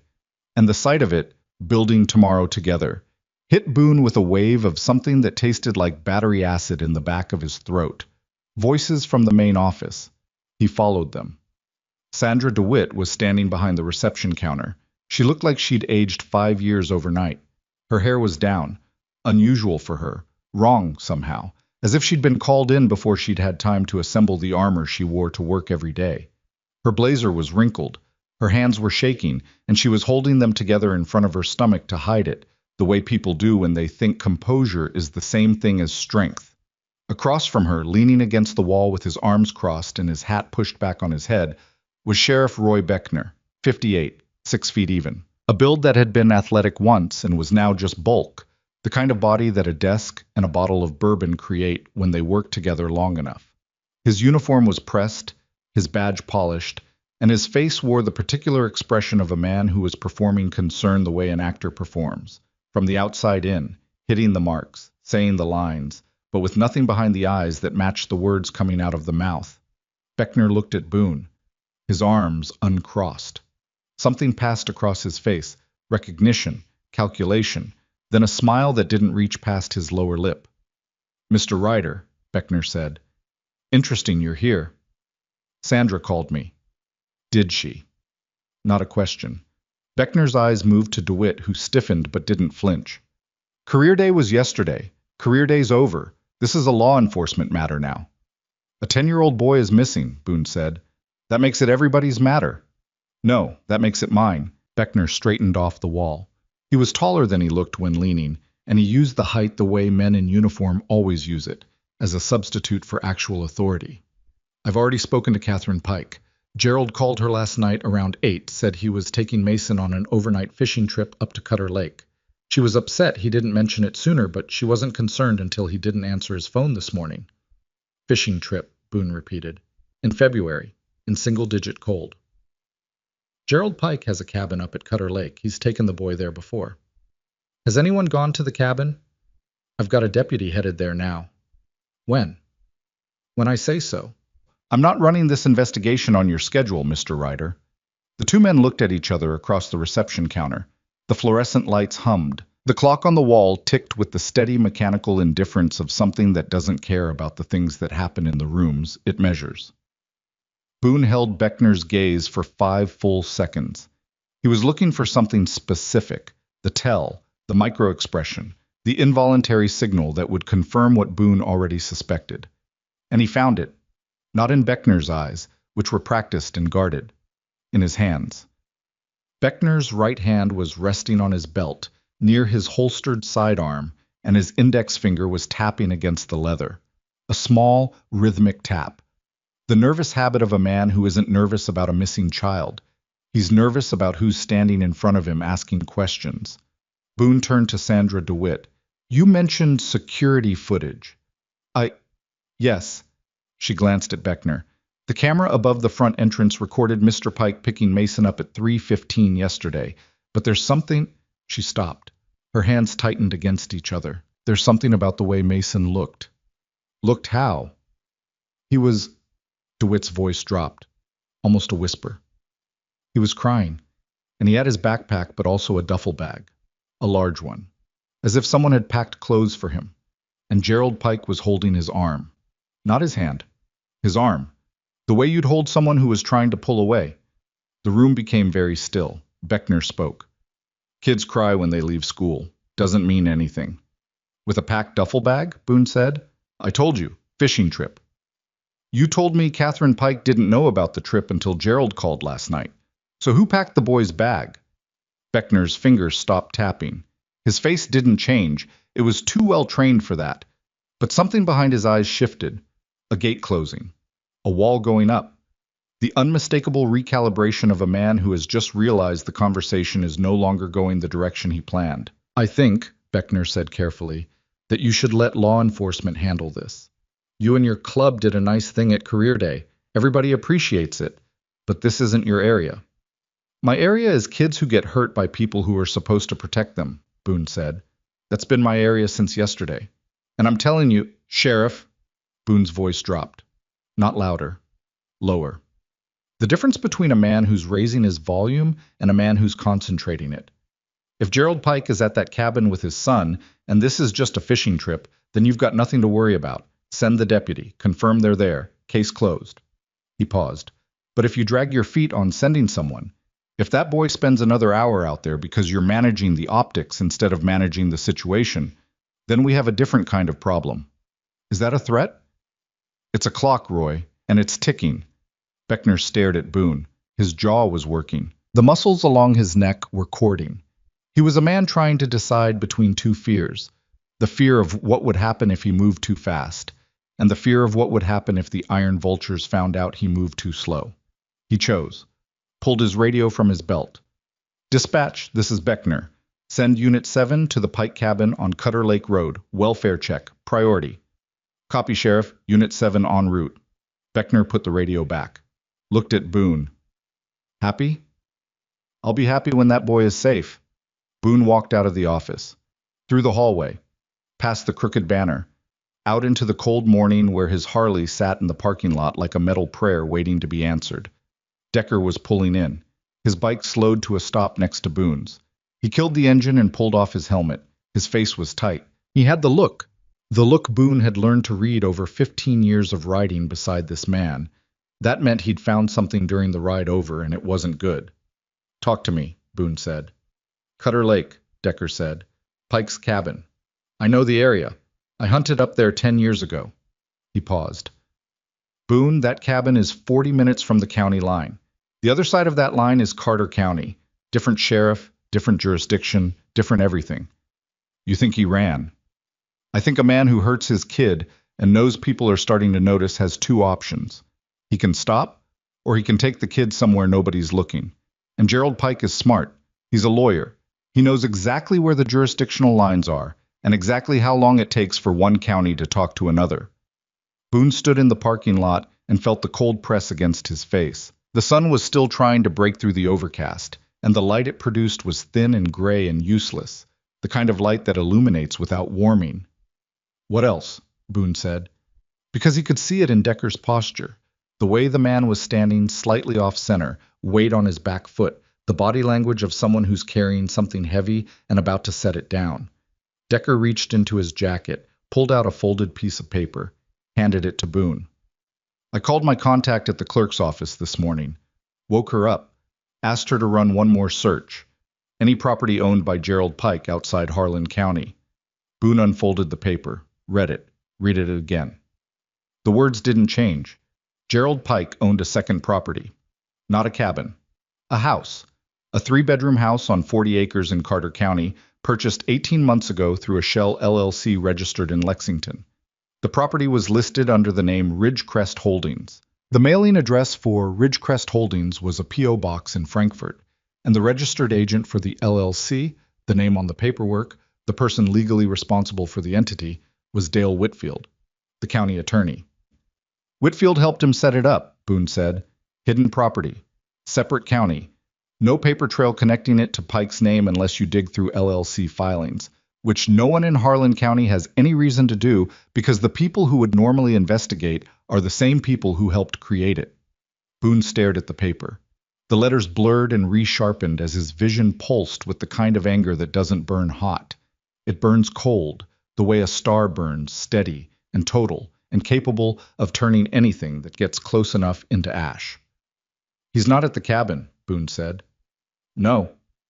He's at the house. The hidden one. The one Beckner is never going to send a deputy to because Beckner either doesn't know it exists or doesn't want to know. That's what I think. Address? Decker recited it from memory. He'd already memorized it. Of course he had. Boone folded the paper, put it in his cut, pulled out his phone, called Atlas. Where are you? Garage. Working on the transmission you promised me would be a 2-hour job. Atlas's voice was flat. He hadn't slept either. What happened? Gerald Pike took his son yesterday. Hasn't come back. Beckner's running the clock. There's a hidden property in Carter County, house on 40 acres, registered through a shell company that Pike and the county attorney built together. I think that's where they are. Silence. Then, how far? 40 minutes from maybe an hour from here. You want bodies or just bikes? I want you and Preacher, no one else. This stays small until we know what we're walking into. 30 minutes? Boone hung up, looked at Decker. There's something else, Decker said. Of course there is. Decker took a breath. The kind of breath a man takes before he delivers a diagnosis that's going to change everything. When I ran the LLC filings, I found a second entity connected to Ridgecrest Holdings, a nonprofit called the Harlan County Youth Foundation. It was established 4 years ago. Board of Directors, Gerald Pike, Dale Whitfield, and, he paused, Roy Beckner. The parking lot was silent. The school was silent. The whole morning was silent except for the tick of Boone's engine cooling and the distant sound of a truck downshifting on Route 7. A nonprofit, Boone said, for kids. The stated mission is providing outdoor recreation and mentorship opportunities for at-risk youth in Harlan County. It received a state grant 2 years ago, $38,000. As far as I can tell, there's no record of any actual programs, any events, any children served, just the grant money flowing into an account and out again.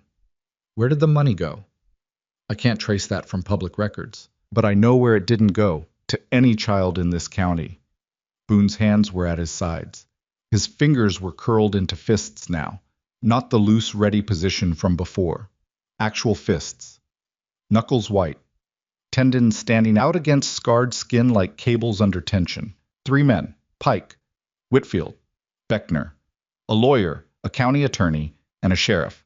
Bound together by a shell company, a hidden property, a fake nonprofit, and a pattern of buried complaints stretching back at least 5 years. And now one of them had taken a child and disappeared. Decker. Yeah. When we find Mason Pike, Boone stopped, started again. If that boy has been hurt in ways we haven't seen yet, if what's happening is what I think is happening, then this isn't a rescue anymore. I know.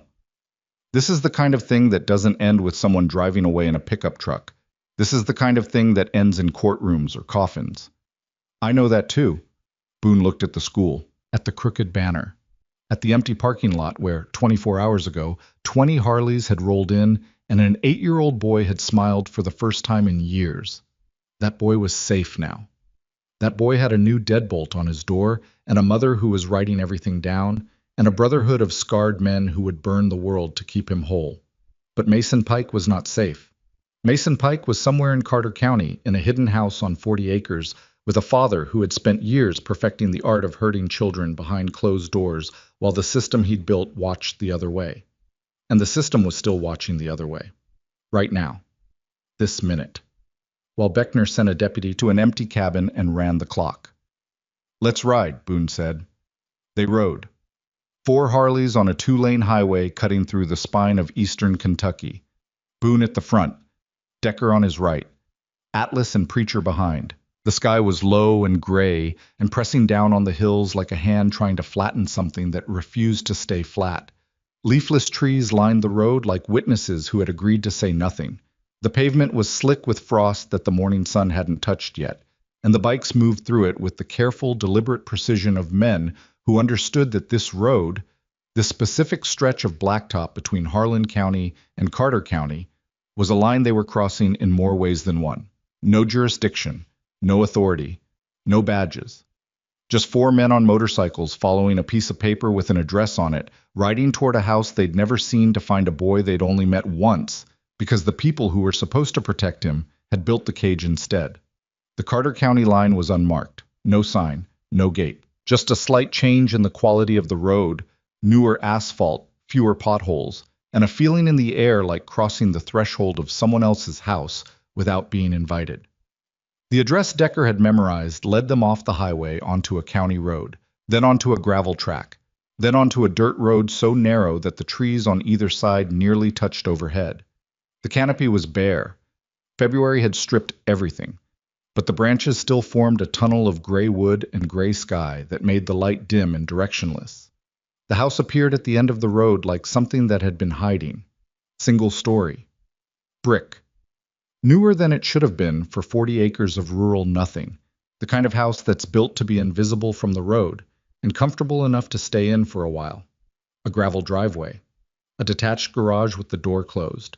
No neighbors visible in any direction. Just trees and silence and the faint smell of wood smoke coming from a chimney that was producing a thin gray column against the gray sky. Someone was here. Boone killed his engine a quarter-mile out. The others followed. They walked the bikes the rest of the way, rolling them silently along the edge of the dirt road until they reached a tree line about 200 yards from the house. Garage, Decker said quietly. He was looking through a pair of compact binoculars he kept in his saddlebag. Doors closed, but there's a window on the side. I can see the rear end of a vehicle. Dark color. Could be Pike's car. The Lexus, Boone said. Pike drove a black Lexus SUV. Boone had noticed it in the school parking lot yesterday. The most expensive car in the lot, parked in the first space, the space closest to the door. Smoke from the chimney, Atlas said. Someone's been here long enough to build a fire. Preacher, stay with the bikes. If we're not back in 20 minutes or you hear something wrong, call the Carter County Sheriff's Office. Not Harlan County. Carter County. Give them this address. Preacher nodded once. He was already pulling out his phone, holding it in his hand like a detonator. Boone, Decker, and Atlas moved through the tree line toward the house. The ground was frozen hard and their boots barely left prints. They moved the way they'd been trained, different wars, different branches, but the same fundamental lesson. Silence is a weapon, patience is a weapon, and the space between heartbeats is where decisions are made. They reached the house. Boone pressed his back against the brick wall beside the front window. The curtains were drawn, but there was a gap, a half-inch of space between the fabric and the window frame, and through it he could see the interior.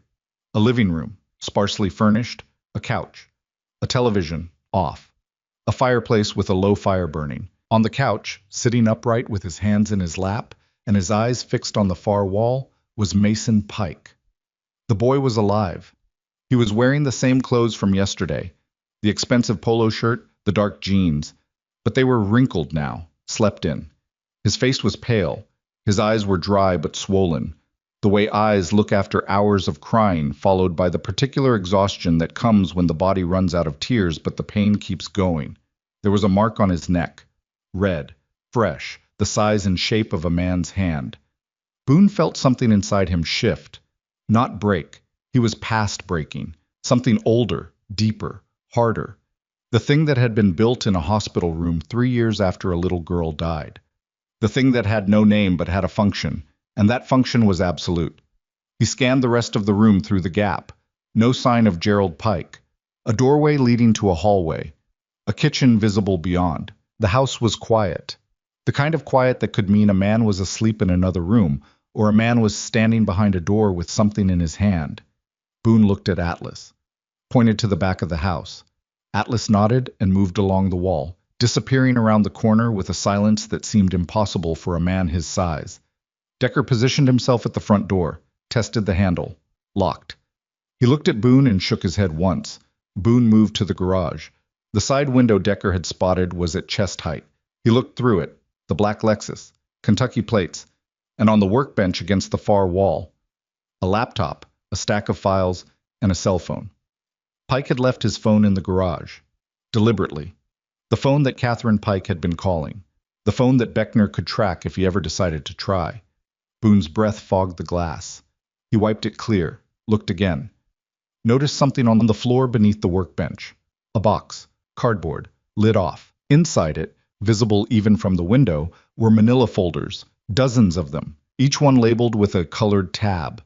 And on the front of the nearest folder, written in black marker in handwriting that was precise and lawyerly, was a name. A child's name. Not Mason's.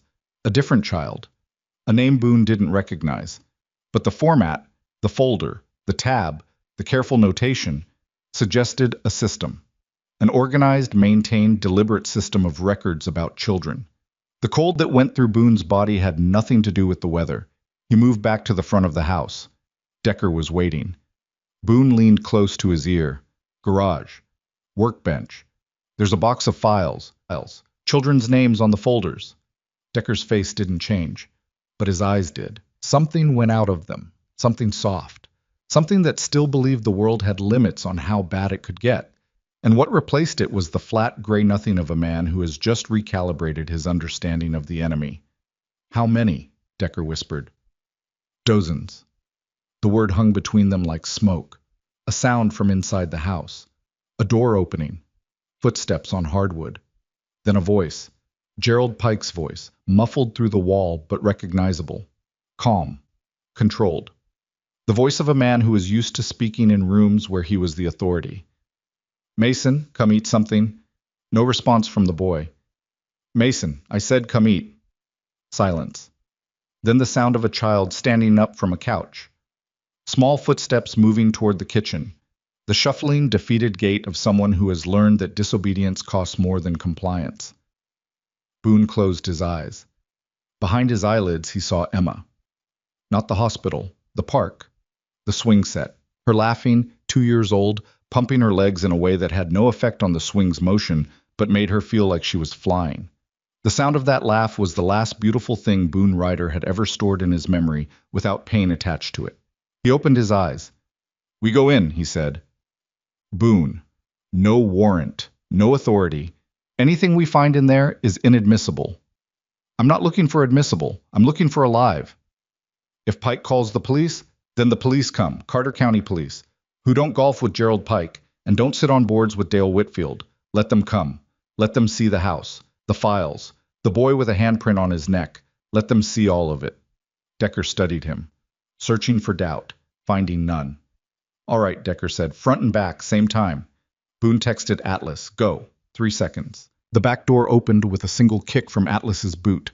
The lock was a deadbolt, but the frame was cheap pine, and 260 pounds of former Marine hitting it at speed turned it into splinters. Simultaneously, Boone hit the front door. Not with his boot, with his shoulder. The way you hit a door when you've done it in Helmand Province with 60 pounds of gear on your back and the sounds of gunfire behind you. The lock held for half a second. Then it didn't. The door burst inward. Boone was through it before it hit the wall. Gerald Pike was in the kitchen. He'd been standing at the counter with a plate in one hand and a butter knife in the other. The crash of the doors, front and back, simultaneous, hit him like a physical force. The plate dropped. Shattered on the tile floor, the butter knife clattered. Pike stumbled backward against the counter. His eyes were wide. His mouth opened and closed twice before words came out. What? Who? You can't... Boone crossed the living room in 4 strides. He stopped in the kitchen doorway. Atlas was already inside, having come through the back. The 2 men filled both exits. There was nowhere to go. Mason was sitting at the kitchen table, a bowl of cereal in front of him, untouched. His eyes were fixed on Boone with an expression that held no surprise, only recognition, the look of a child who had been waiting, without knowing it, without hoping for it, for someone to open the door. Mason, Boone said. His voice was the gentlest it had been since this whole thing started. You're safe now. Nothing's going to happen to you. You're trespassing, Pike said. His lawyer's voice was trying to assert itself, but it was shaking. His hands were gripping the edge of the counter behind him, and his knuckles were bone white.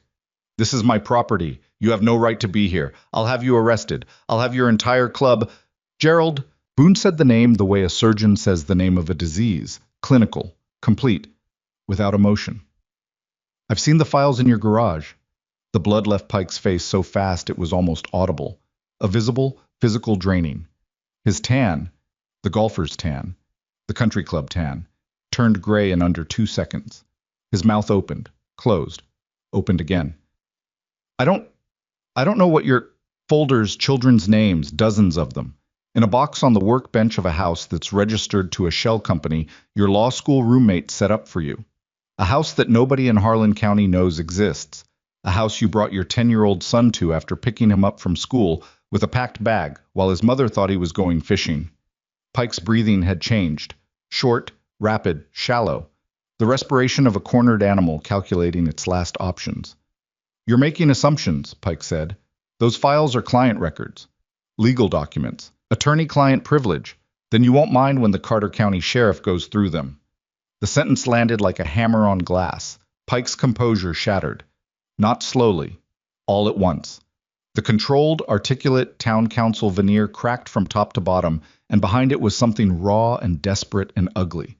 The real face of a man who had spent years building walls around the worst parts of himself and had just watched someone walk through every single one. You don't understand, Pike said. His voice was different now. Higher, faster. The words tumbling out in a rush that sounded like a man trying to bail water from a sinking boat with his bare hands. Those records, it's not what you think. Beckner knows about this. Whitfield knows.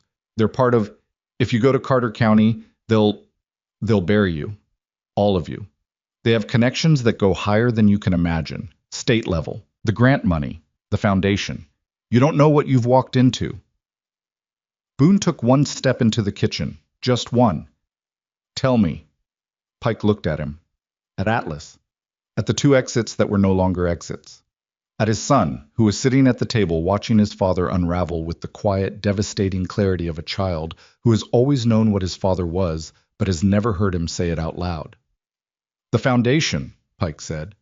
His voice had dropped to something barely above a whisper. The Youth Foundation. It was Beckner's idea. He brought me in because I could handle the legal structure. Whitfield filed the state paperwork. We got the grant. But the money, the programs were never... He stopped, swallowed. There were never any programs. The money went to Beckner's campaign fund, to Whitfield's firm, to me. We split it.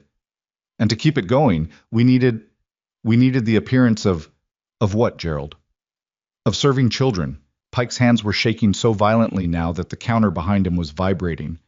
We filed reports, fake participant lists, fake event records, used real children's names from the school district database, names of kids who'd been in trouble, kids from poor families, kids nobody would check on. We filed those names with the state to justify the grant renewals. And the files in the garage? Records, documentation to support the fake reports, names, ages, family situations, enough detail to look legitimate on paper. Atlas's voice came from behind Pike like thunder rolling in from a distant mountain. You used children's identities, children you were supposed to be helping, to steal money. It was grant fraud, that's all it was. Financial, that's all it was? Boone's voice was barely audible now. The quieter he got, the more the room contracted around Gerald Pike. Then why did you run? Why did you pull your son out of school with a packed bag and drive to a hidden house in another county? You don't run from grant fraud, Gerald. You hire a lawyer and you negotiate. You run when there's something else, something worse. Pike closed his eyes. What else is in those files? Nothing. What else, Gerald? Nothing. I swear. Your son has a handprint on his neck. Boone's voice cut through the kitchen like a blade through fabric, clean, precise, and leaving nothing intact. I saw it through the window, and I saw the same thing yesterday at career day. A boy who flinches when his father touches him. A boy whose body has learned to expect pain from the person who's supposed to prevent it. So I'm going to ask you one more time. And the answer you give me right now is going to determine whether you walk out of this kitchen standing up or lying down. Pike opened his eyes. They were wet, not with remorse, with the pure animal terror of a man who has reached the bottom of every lie he has ever told and discovered that there is nothing beneath them. No safety net, no clever argument, no friend with a badge, just the hard, cold floor of the truth. I hit him, Pike whispered. I've been hitting him for years. Catherine doesn't know. She thinks he's clumsy, falls off his bike, trips at baseball practice. A sound came out of him that was somewhere between a laugh and a sob. And Beckner knew. He saw it, last year, at a town council dinner. Mason had a bruise and Beckner pulled me aside and told me to be more careful. Not to stop, to be more careful. Mason Pike was still sitting at the kitchen table. He hadn't moved. He hadn't cried. I was looking at his father with the ancient, exhausted expression of a child who has heard the truth spoken aloud for the first time and feels not relief, not vindication, but the hollow, aching emptiness of having a wound finally named by the person who made it. Boone turned to Decker. Call Carter County. Now. Sheriff's Department, State Police, whoever picks up first. Give them this address. Tell them there's a minor in danger and evidence of fraud involving public officials from Harlan County. Decker was already dialing. And Decker. Yeah. Tell them to bring someone from Child Protective Services. This boy is not going back to either of his parents tonight. Atlas moved to the table, slowly, gently. He pulled out the chair next to Mason and lowered his enormous frame into it with a care that made the chair seem fragile and the man seem impossibly tender. Hey, kid, Atlas said softly. Mason looked at him, at the scars, the tattoos, the size of him. And instead of fear, instead of the flinch that had been his body's default response to large men for as long as he could remember, something else happened. Mason leaned toward Atlas. Just slightly. An inch. Maybe two. The involuntary, unconscious movement of a body that has finally, after years of bracing, found something solid enough to lean against. Atlas didn't touch him, didn't put an arm around him, just sat there. Present, massive, immovable. A wall between a broken boy and everything that had ever broken him. Outside, sirens. Distant but approaching. Carter County moved faster than Harlan County. Whether that was because they were better or because they simply had less reason to delay was a question for another day. And in the living room, standing alone while the world he'd built collapsed around him in real time, Gerald Pike slid down the kitchen cabinet to the floor and put his head in his hands. Boone didn't watch. He'd already moved to the garage. The box of files was on the workbench. He didn't touch it. Chain of evidence. Decker had drilled that into him years ago. But he stood over it and read the names on the folders. Children's names. 12 folders. 12 children whose identities had been used to justify a fake foundation that funneled public money into the pockets of the men who were supposed to protect them. But Boone's eyes stopped on the last folder in the box. It wasn't labeled with a child's name. It was labeled contingency, if compromised. Inside, visible through the folder's open top, was a document, typed, formal. The header read, Mutual Assurance Agreement, and beneath the header, 3 signatures, Gerald Pike, Dale Whitfield, Roy Beckner, a written pact, a dead man's switch, an agreement that if any one of them was exposed, the others would ensure mutual protection or mutual destruction. The sirens were getting louder. Boone stared at the document. 3 men had built a machine to protect themselves. That machine had silenced families, buried complaints, stolen public money, and looked the other way while children were beaten behind closed doors. And now, with Carter County deputies minutes away and Gerald Pike falling apart on a kitchen floor, the remaining 2 legs of that machine, Whitfield and Beckner, were about to learn that their partner had been compromised. The mutual assurance agreement meant they wouldn't run. They would attack. They would use every tool they had, badges, legal authority, political connections, state-level contacts, to discredit the Iron Vultures, intimidate witnesses, and destroy anyone who threatened their arrangement. Boone had walked into a house looking for a missing boy. He'd found a war, and the enemy had the law, the courts, and the entire power structure of Harlan County on its side. All Boone had was 4 men on motorcycles, a box of files he couldn't legally touch, and the voice of a broken boy sitting at a kitchen table who had just heard his father confess to the thing that had defined his entire childhood. The Carter County cruiser pulled into the driveway. Then another. Then an unmarked sedan. Doors opened, boots on gravel, radio chatter. Boone stepped out of the garage into the cold morning light and realized, with the absolute clarity of a man standing at the edge of a cliff, who has just been told the bridge behind him is burning, that the Iron Vultures could not win this the way they'd always won things. Not with presence, not with intimidation, not with the raw, physical certainty of 20 men on Harleys riding in formation. To survive what was coming, to protect Eli, to protect Mason, to protect every child whose name was in those folders, Boone Ryder was going to have to become something he had never been.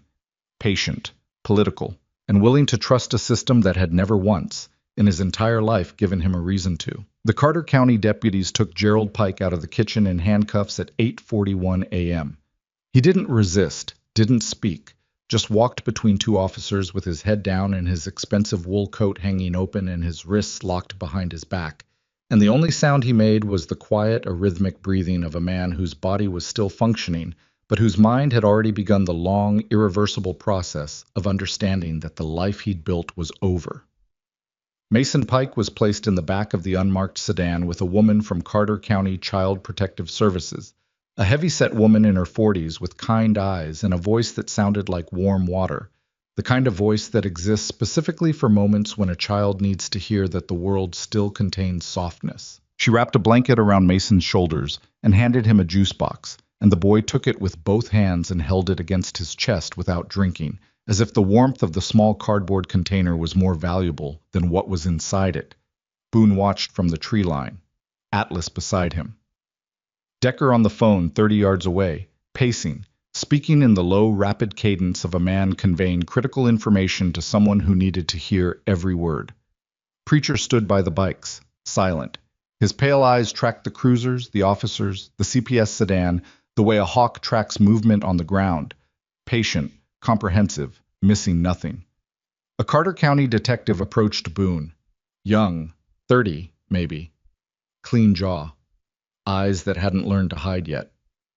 "You're the ones who called this in?" "We are." "And you're—" The detective looked at the leather cuts, at the patches, at the vulture insignia. His expression did the math. "A motorcycle club." "That's right. How'd you know about this property?" "Public records, LLC filings. Anyone with an internet connection and a reason to look could have found it." "And your reason?"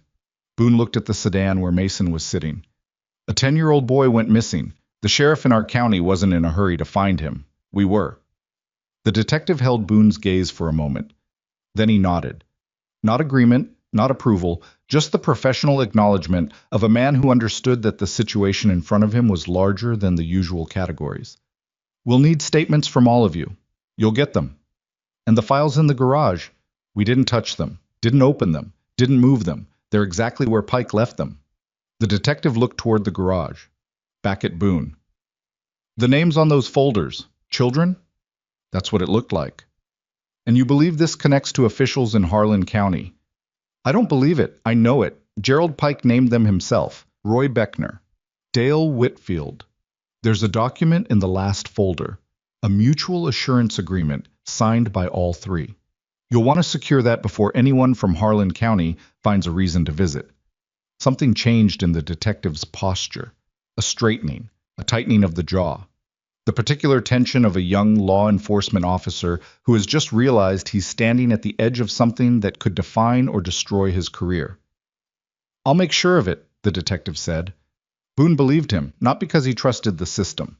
He'd stopped trusting the system the day a VA hospital had put him on a 6-month waiting list for mental health services while he was sitting in a parking lot with a loaded weapon, but because he recognized the look in the detective's eyes, the look of a man who hadn't been broken yet, who still thought the badge meant something. Sometimes that was enough. Sometimes it had to be. They gave their statements, each of them, Boone, Decker, Atlas, Preacher, sat in the back of a Carter County cruiser, one at a time, and told a deputy with a recording device exactly what they'd found and how they'd found it. The statements took 2 hours. By the time they were done, the sun had climbed high enough to burn through the overcast, and the day had turned from gray to a cold, bright white that made everything look sharp and overexposed, like a photograph taken with too much flash. They rode home in silence. 4 Harleys on a 2-lane highway, engines filling the space where words should have been. Nobody spoke because there was nothing to say that the road wasn't already saying, that they'd crossed a line, that the crossing couldn't be undone, and that whatever came next would arrive with the full weight of a county power structure fighting for its survival. It arrived faster than Boone expected. By 4 o'clock p.m. that same day, The Iron Vulture's compound had its first visitor. A black Lincoln Town car pulled up to the chain link gate. Tinted windows. Harlan County plates. The driver killed the engine and sat for a full minute before the rear door opened and a man stepped out. Dale Whitfield, county attorney, 52. Tall and thin in a way that suggested he ate precisely enough to function and not a calorie more. Silver hair combed back from a forehead that was permanently creased with the lines of a man who spent his life calculating. His suit was charcoal gray. His tie was dark blue. His shoes were polished to a mirror finish that seemed obscene against the compound's gravel. He walked to the gate, didn't touch it, just stood on the other side of the chain link and waited. Boone was in the garage when Decker came to get him. "We've got a visitor." "Who?" "Whitfield. Alone. At the gate. Looks like he wants to talk." Boone set down the wrench he'd been holding without using, wiped his hands, walked to the gate. Atlas appeared from the clubhouse and positioned himself 10 feet behind Boone, leaning against the building's concrete wall with his arms crossed.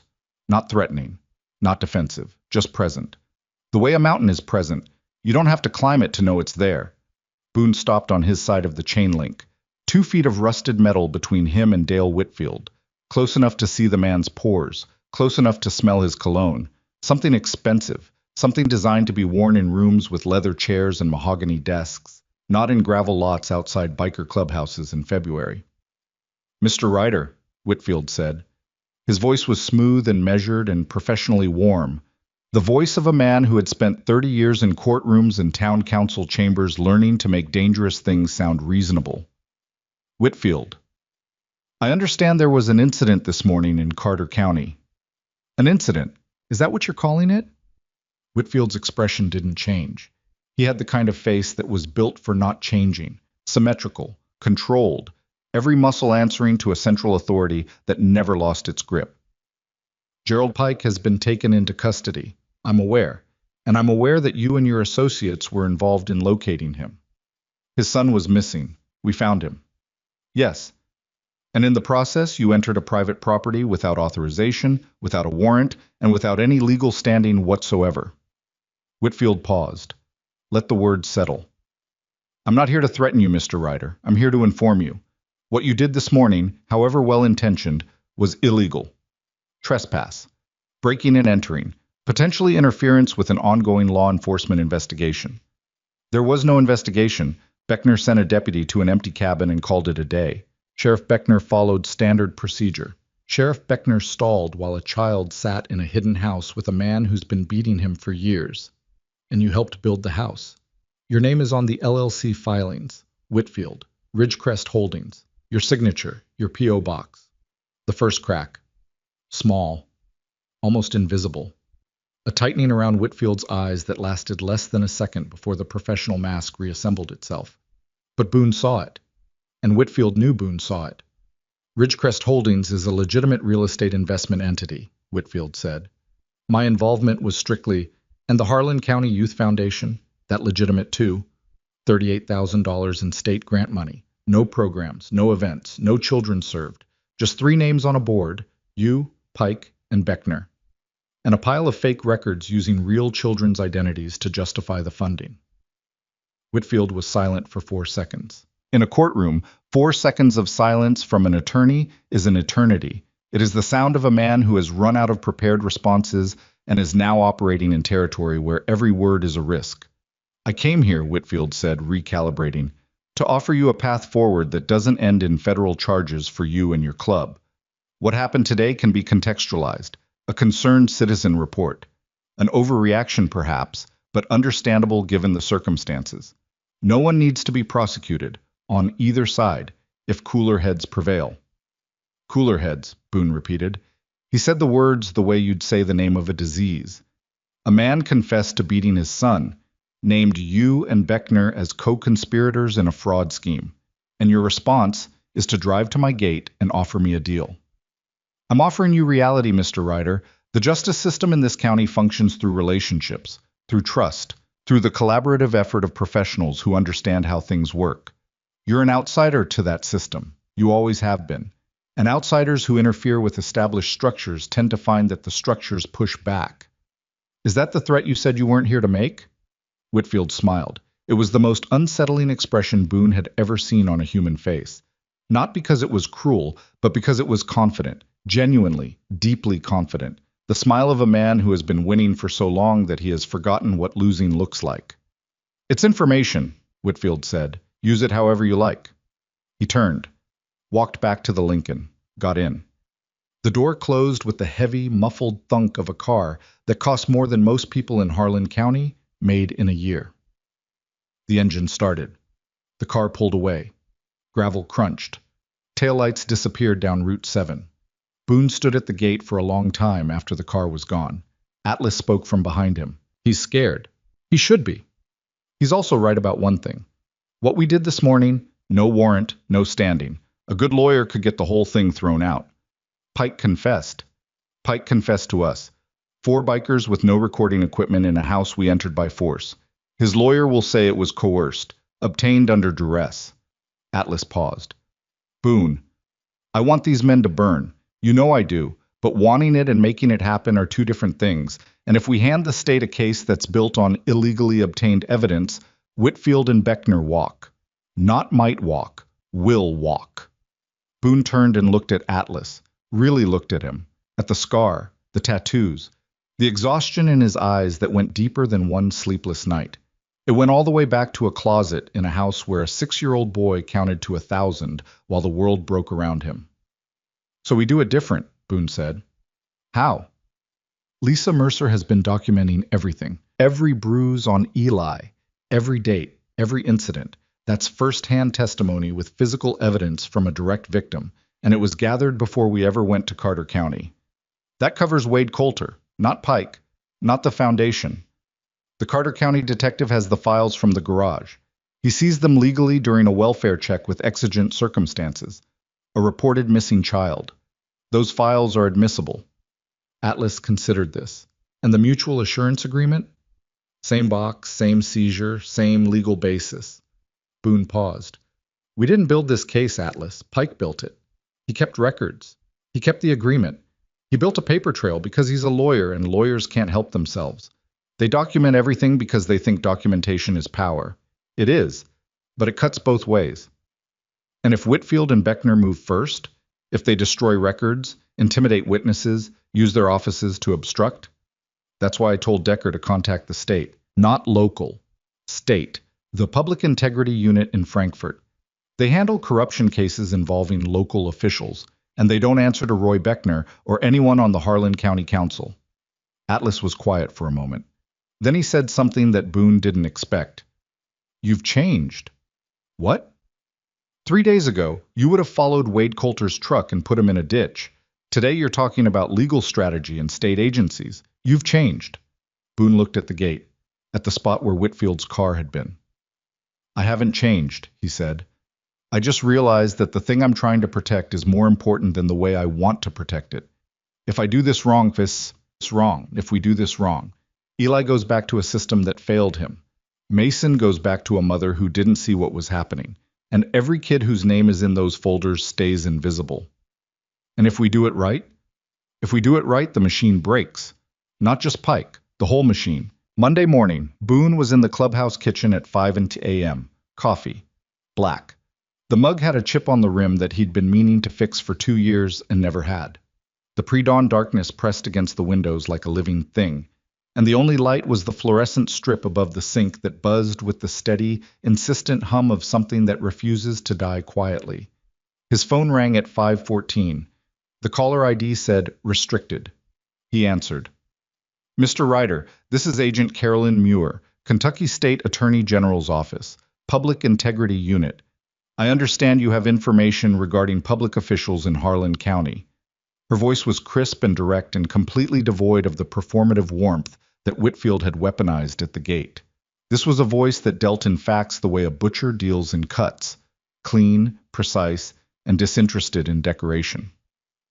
"I do," Boone said. "I'd like to meet. Today. Can you come to Frankfurt? I can be there by noon. My office. Bring everything you have, and Mr. Ryder, bring your vice president, the one who compiled the background research. I'll want to speak to him separately." "How do you know about Decker?" "The Carter County detective filed his report last night. He was thorough. A pause.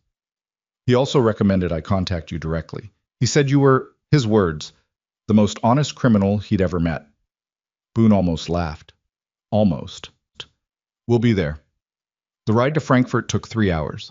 Boone and Decker, 2 bikes, east on Route 7, north on the Mountain Parkway, west on I-64 through the brown winter fields of central Kentucky. The state capitol appeared on the horizon like a promise that hadn't decided yet whether it intended to keep itself. A small city of limestone buildings and government offices nestled along the Kentucky River, looking important without being impressive. Agent Muir's office was on the 4th floor of a building that smelled like old carpet and institutional coffee. She was younger than Boone had expected, mid-40s, dark hair pulled back, no makeup, a navy suit that was functional rather than fashionable. Her desk was covered in files but organized with the kind of precision that suggested a mind that sorted chaos the way other people sort laundry, automatically, instinctively, without visible effort. She shook both their hands, firm, brief, no extra grip, no power play. Then she sat down and opened a folder that Boone recognized, the Carter County Detective's Report. "Tell me everything," she said.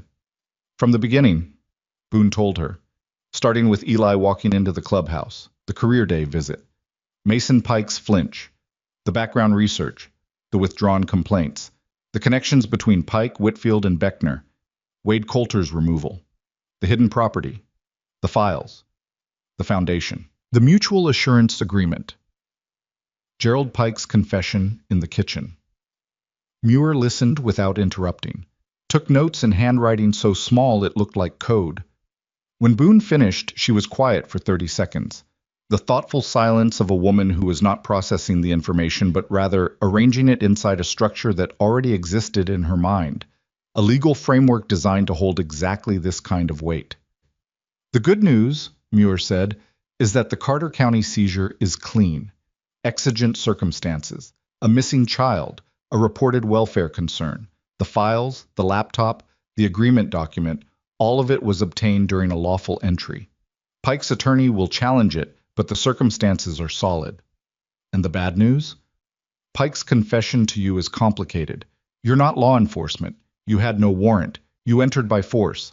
A defense attorney will argue coercion, and frankly, they'll have a point."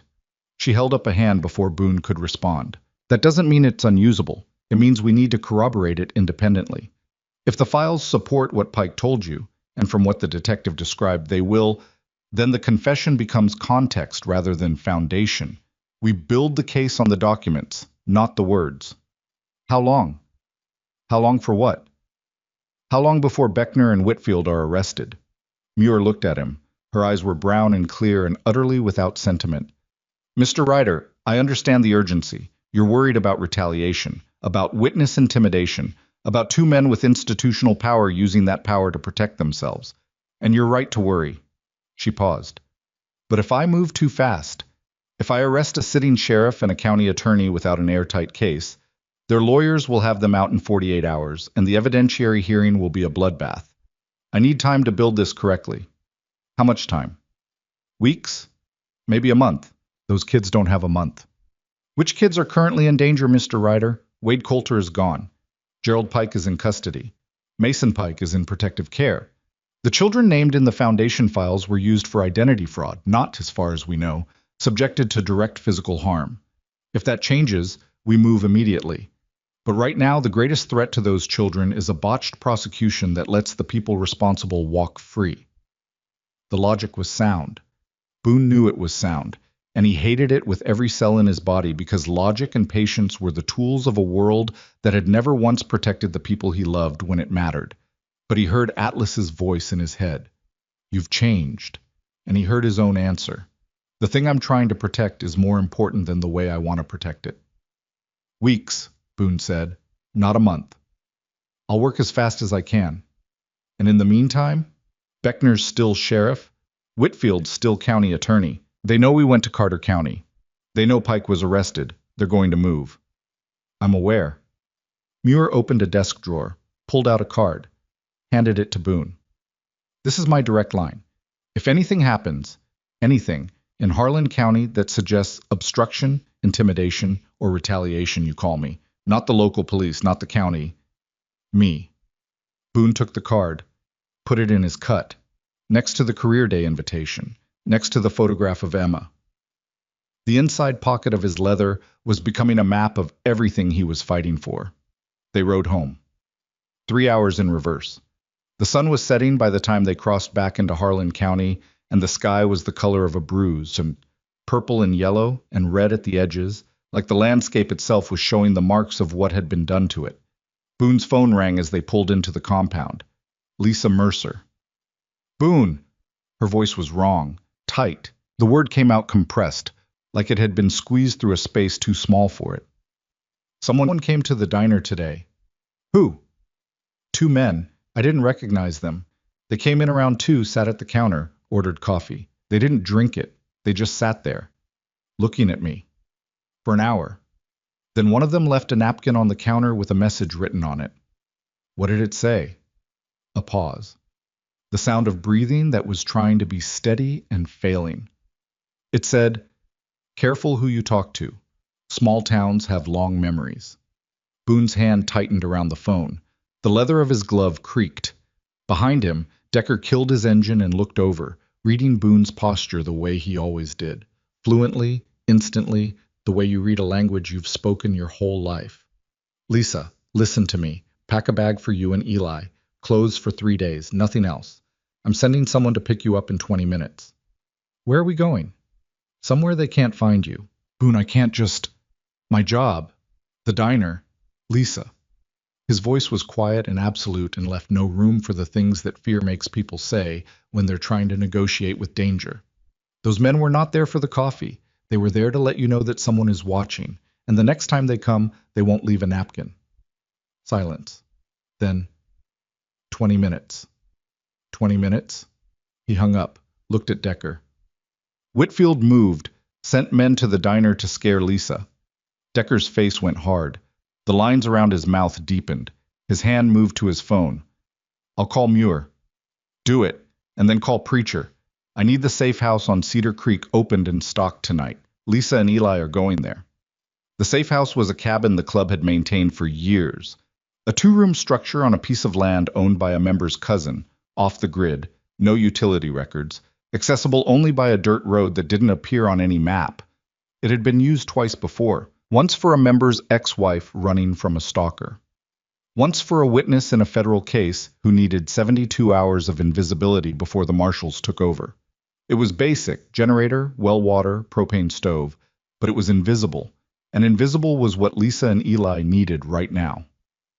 Atlas drove the club's van, a windowless cargo vehicle with no markings, to the Creekside trailer park. He returned 40 minutes later with Lisa and Eli in the back. Lisa was pale and silent, holding a duffel bag against her chest with both arms. Eli was beside her, and the boy's face held an expression that Boone recognized from mirrors. The expression of a person who has been pulled from one instability into another and is trying to locate the solid ground between them. Boone knelt in front of Eli as they loaded into the van for the second leg of the trip. Hey, kid? Hey. You okay? Eli looked at him with eyes that were too old for his face. Are the bad guys coming? Boone considered lying. Considered the soft, protective dishonesty that adults deploy around children like sandbags around a flood zone. But Eli had survived years of lies. The lie that Wade's violence was normal. The lie that nobody noticed. The lie that the world was safe. And he deserved better than one more. Some people are trying to scare your mom, Boone said, because she's being brave, because she's telling the truth about what happened, and some people don't like the truth. Are you scared? Boone looked at the boy, at the bruise that was finally, slowly fading from his cheek, at the hands that were no longer shaking, at the spine that was straightening week by week into the posture of someone who was learning, painfully, incrementally, that standing up was possible. Yeah, Boone said, I'm scared.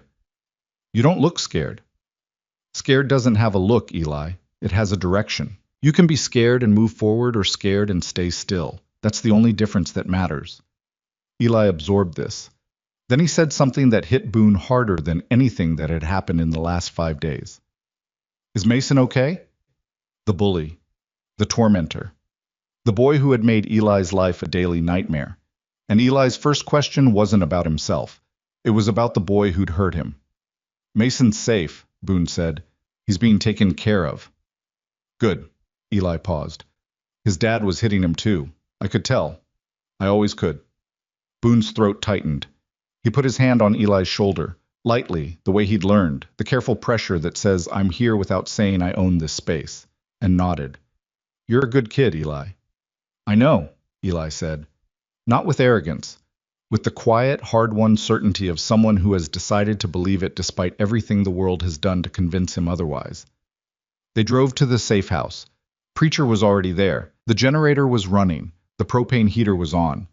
There was food in the pantry, canned goods, bread, peanut butter, milk, the practical, unromantic supplies of a place designed for survival rather than comfort. Lisa stood in the doorway and looked at the cabin and the trees and the absolute darkness of a place with no streetlights, no neighbors, and no one who knew she was there. How long? She asked. Until it's safe, Boone said. Someone from the club will check on you every day. You need anything? There's a phone in the kitchen, landline, unlisted. And what happens next? The state attorney general's office is building a case against Pike, against Whitfield, against Beckner. When the case is ready, they'll move. And when they do, your testimony, everything you've documented, is going to be part of what puts those men away. If they don't get to me first, they won't. Boone looked at Preacher, who was standing by the door with his arms folded and his pale eyes sweeping the tree line with the methodical attention of a man who had spent 12 years in federal prison learning how to watch for danger in every direction simultaneously. Preacher stays tonight, Atlas tomorrow night. We rotate. Lisa nodded. Her eyes were wet, but her jaw was set. The posture of a woman who had spent years being small and was now, finally, choosing to take up space. Not because she wasn't afraid, but because her fear had found something more important than itself to serve. Tuesday, Wednesday, Thursday. 3 days of waiting that felt like 3 weeks. Boone barely slept. He spent the days in the clubhouse, fielding calls from Agent Muir, coordinating check-ins at the safe house, and managing a club that was growing increasingly restless. The Iron Vultures were not men built for patience. They were men built for action, for the immediate physical resolution of problems that the rest of the world preferred to discuss in meetings. And sitting in a clubhouse waiting for a state agency to file paperwork while 2 dangerous men walked free in their county was testing every man's threshold. Thursday night. The clubhouse was full. Not a formal meeting, just the gravitational pull of anxiety, the way men who share a patch tend to congregate when something bad is coming. They could feel it. The way animals feel a storm before the sky changes.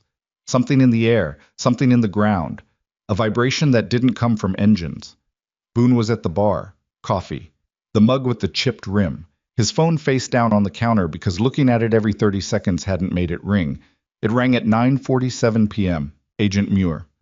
Mr. Ryder, we're moving tomorrow morning. 6 a.m. arrest warrants for Roy Beckner and Dale Whitfield. Charges include grant fraud, official misconduct, obstruction of justice, and conspiracy. State police will execute the warrant simultaneously.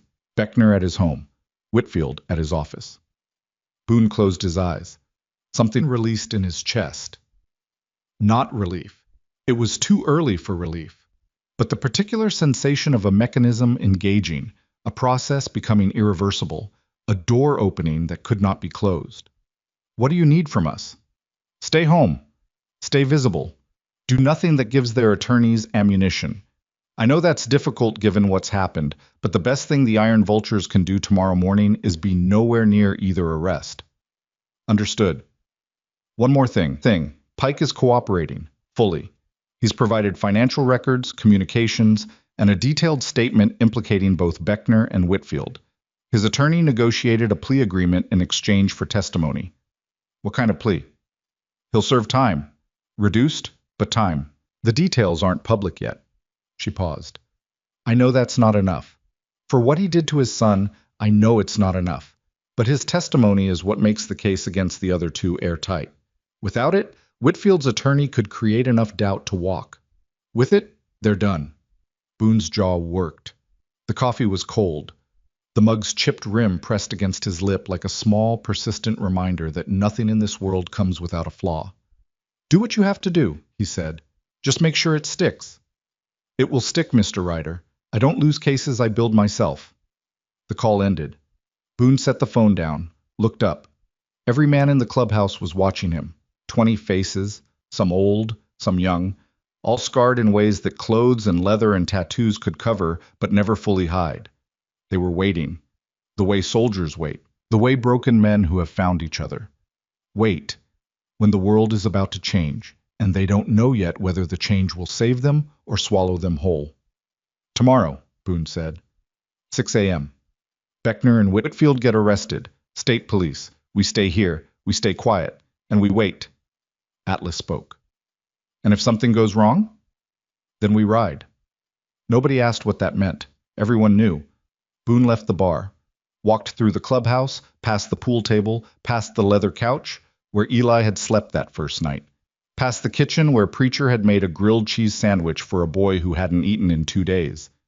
He walked up the stairs to his room, sat on the edge of the unmade bed, picked up the photograph of Emma Rose Ryder, 3 years old, blue eyes, a smile that didn't know what was coming. "I couldn't protect you," he whispered to the photograph, "but I can protect them.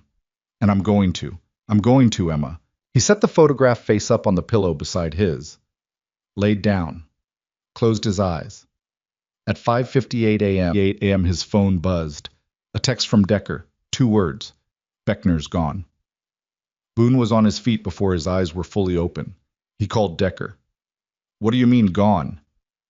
"State police hit his house at 5:55 for early staging. House is empty. Beds made. His cruiser is in the driveway, but his personal vehicle is missing. He's in the wind, Boone." "Whitfield?" "Whitfield S. in custody. Arrested at his office 15 minutes ago. Went without a fight." "But Beckner ran." "Beckner ran." Boone stood in his room. The pre-dawn darkness was absolute.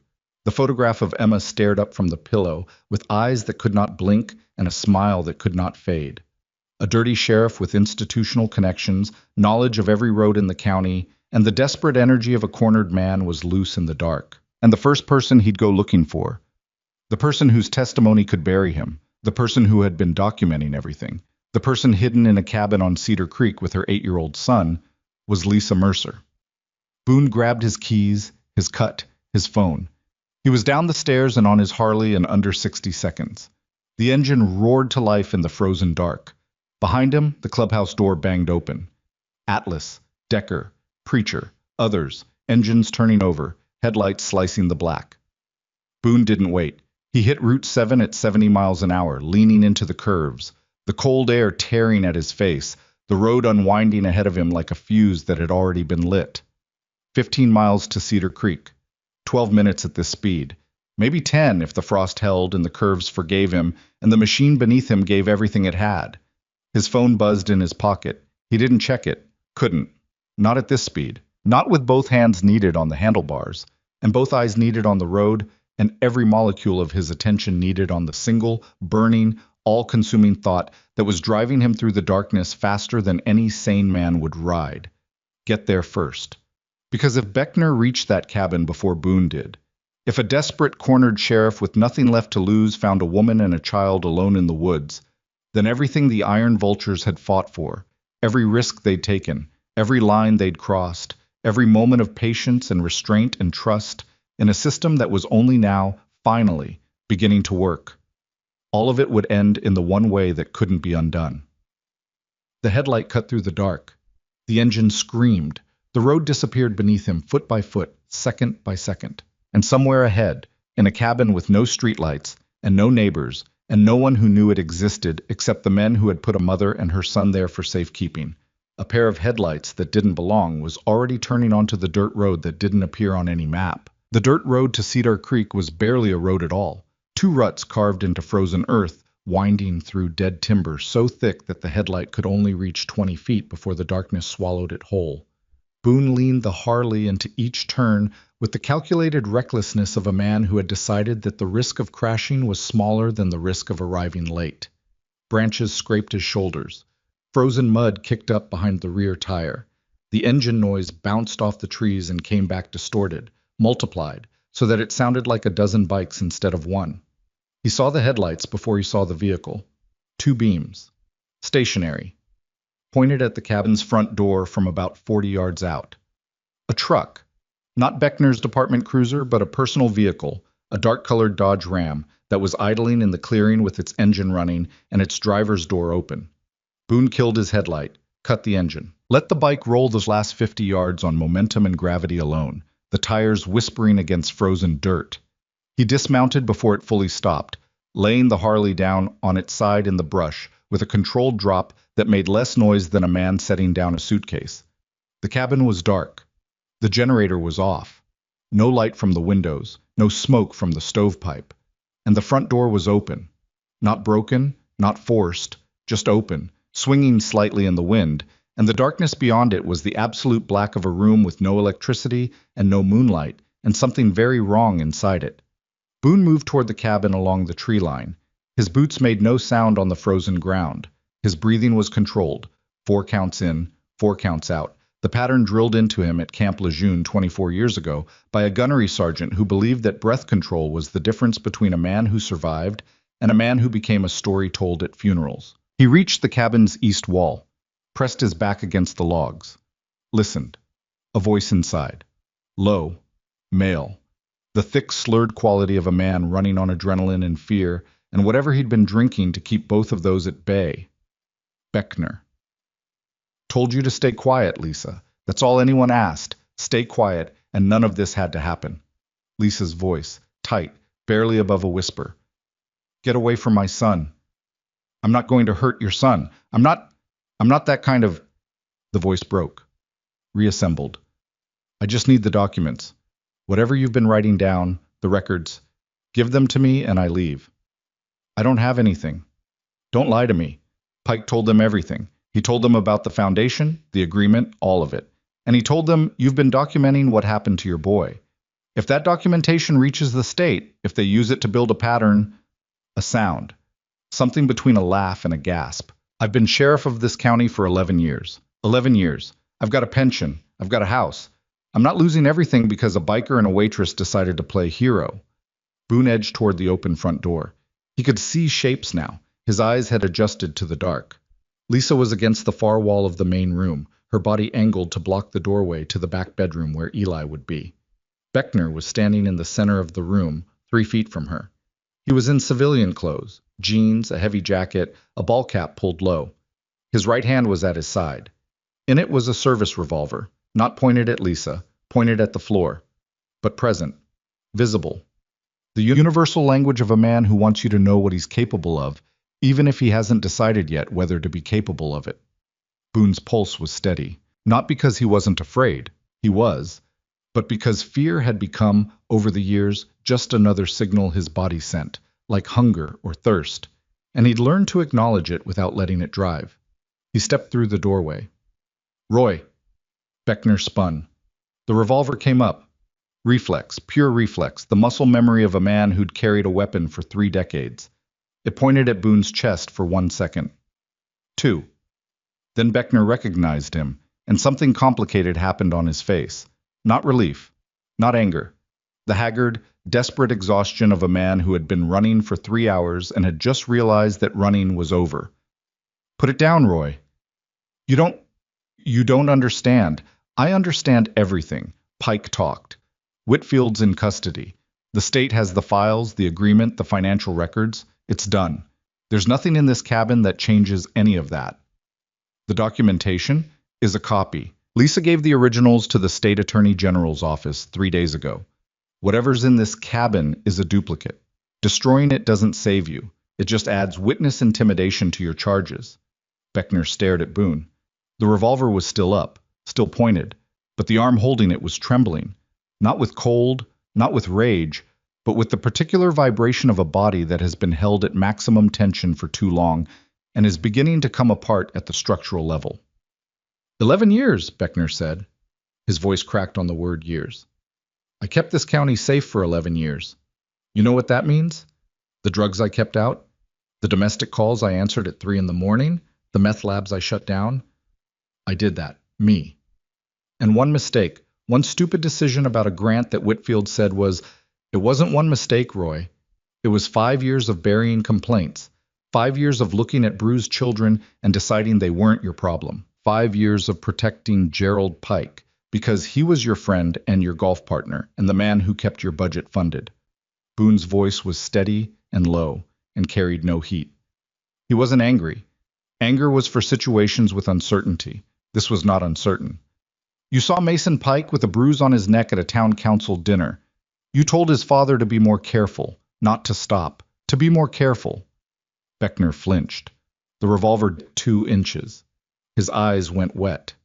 Not tears, just the physiological response of a man whose body was processing a truth his mind had been refusing to hold. I didn't hurt any of those kids. You didn't have to. You just made sure nobody else could help them. That's worse, Roy. And somewhere inside that uniform, you know it. Silence. The cabin.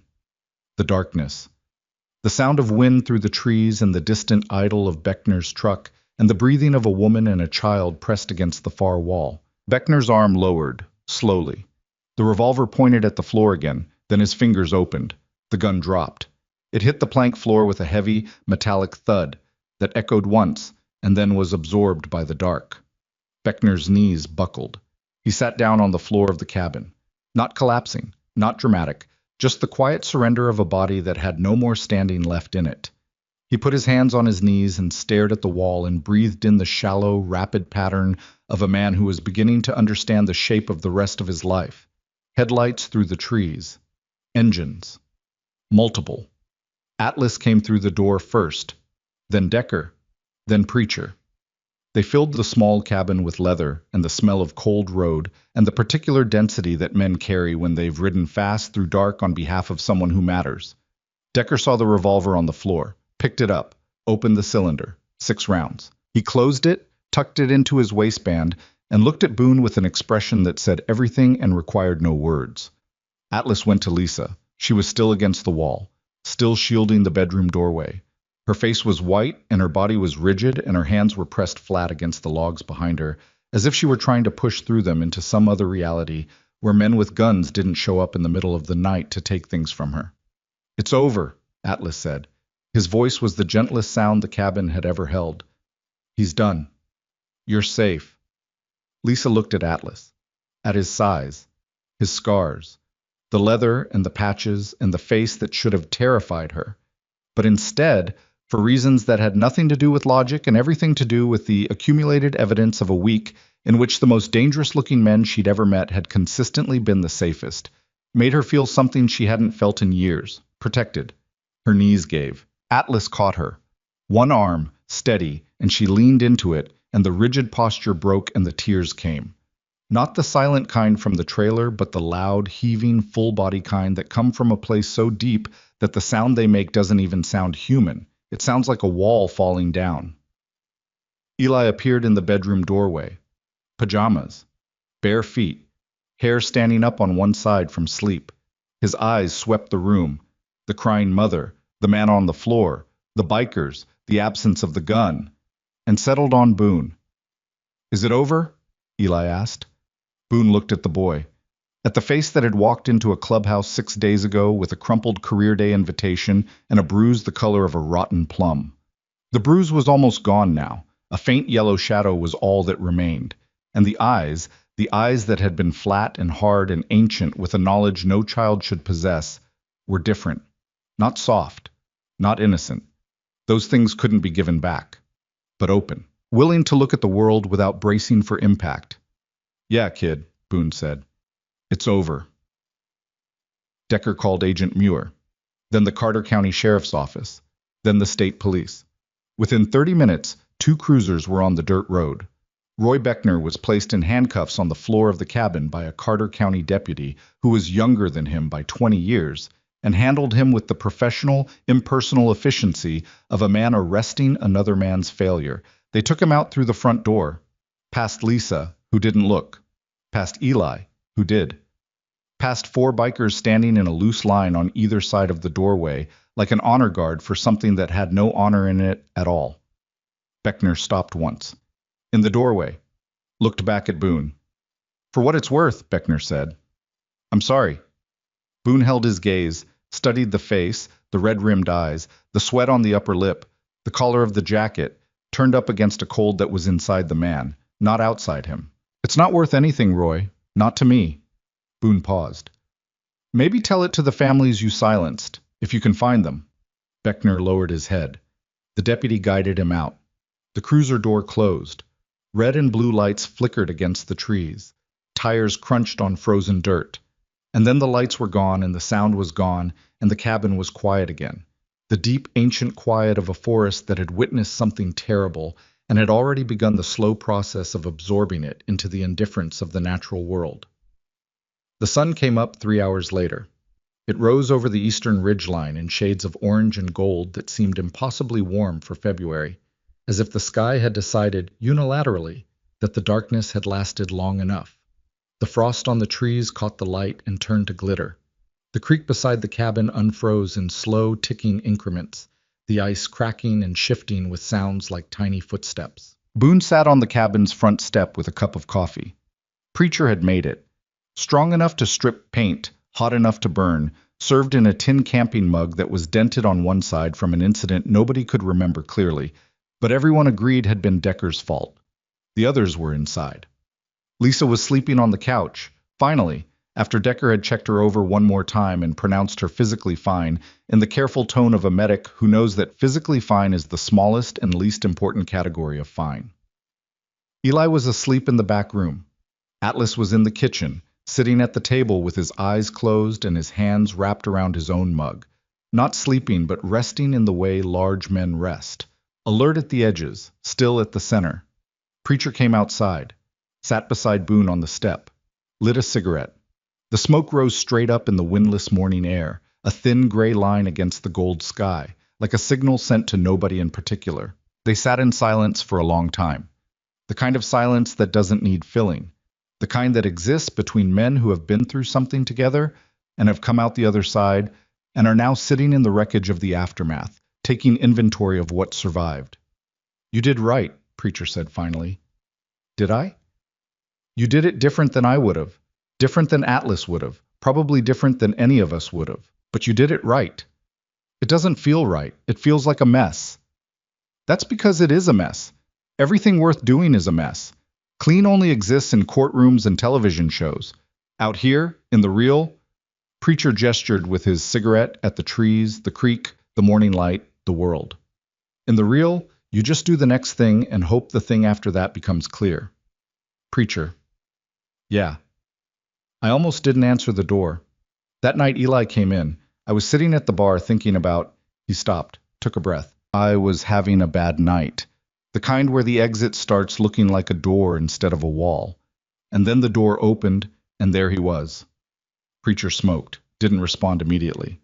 When he did, his voice was dry and quiet and carried the weight of a man who had spent 12 years in a cell learning that the most important things in life are the ones you almost miss. Funny how that works, Preacher said. You think you're sitting still, you think nothing's coming, and then a kid walks through a door with a piece of paper in his hands and the whole damn thing starts moving again. I don't know what I'm doing, Preacher. I don't know how to be what that kid needs me to be. Nobody does. Not at first. You just keep showing up. That's the whole trick. You keep showing up until the showing up becomes the thing itself. Boone looked at the coffee in his hands, at the steam rising from it, at the dented mug and the chipped rim. Everything slightly broken, everything still functional, everything continuing to serve its purpose despite the damage. 11 months, he said. What? 11 months and 20 days sober, today. Preacher looked at him. Then he reached over and put his hand on Boone's shoulder, briefly, firmly, the way men touch each other when the emotion is too large for the gesture, but the gesture is all they have. 21 days to a year, Preacher said. You'll make it. Yeah, Boone said. I think I will. The weeks that followed moved the way rivers move after a flood, slowly, deliberately, carrying debris from the damage towards some distant point where it would eventually settle and become part of the landscape. Gerald Pike's plea agreement was finalized. He pled guilty to grant fraud, conspiracy, and 2 counts of child abuse. The judge sentenced him to 4 years in state prison. His wife, Catherine, filed for divorce within the week. Mason was placed in temporary foster care with a family in Carter County, a quiet couple with a farm and 2 dogs, and the kind of patience that comes from raising animals, and understanding that trust is something that grows at its own speed and cannot be forced. Dale Whitfield went to trial. He fought it, hired an attorney from Lexington, mounted a defense built on technicalities and procedural challenges, and the argument that he was merely a legal advisor who had no knowledge of how the foundation's money was actually used. The jury deliberated for 6 hours. Guilty on all counts. 8 years. Roy Beckner pled guilty 2 days before his trial was scheduled to begin. His attorney had advised him to fight it. Beckner refused. In his allocution statement, read aloud in a courtroom in Frankfurt, in front of a gallery that included Agent Muir, the Carter County detective, and 3 of the families who had filed complaints that Beckner had buried, he said 12 words that would be quoted in 3 newspapers and forgotten by most of the world within a week. I saw what was happening. I looked the other way. I'm sorry. 7 years. The Harlan County Youth Foundation was dissolved. The state recovered the grant money. An audit revealed that over the 5 years of the foundation's existence, a total of $91,000 in public funds had been distributed among Pike, Whitfield, and Beckner through a series of payments disguised as program expenses. The 12 children whose names had been used in the fake reports were identified and their families were notified. None of the children had been physically harmed by the foundation directly. But 2 of the families, upon learning that their children's identities had been exploited by the people they'd trusted to protect them, filed civil suits that would take years to resolve. The machine was broken. Not cleanly, not perfectly, but broken. Spring came to Harlan County the way spring always comes to Appalachia. Reluctantly, apologetically, as if the mountains themselves weren't sure the winter had earned the right to end. But end it did. The ice melted. The creeks ran. The trees along Route 7 put out the first pale green buds of leaves that would, by June, form a canopy so thick the road would feel like a tunnel through an emerald world. Lisa Mercer went back to work at the Double R Diner. She moved out of the trailer park and into a small apartment above the hardware store on Main Street. 2 bedrooms, a kitchen with a window that faced east, and a lock on the front door that she'd installed herself using a YouTube tutorial and a drill that Atlas had left in her car without comment. She was still quiet, still cautious, but the flinch was gone. The automatic calculation, is he drunk, is he angry, where are the exits, had begun, slowly, to release its grip on her nervous system. She still carried the tension in her shoulders. Decker noticed it every time he came into the diner for coffee. He never mentioned it. He just made sure to sit in her section and leave a tip that was larger than the bill and say, "Thank you, Lisa," in a tone that carried no agenda and no expectation and no weight other than the simple human acknowledgement that she existed and that her existence mattered.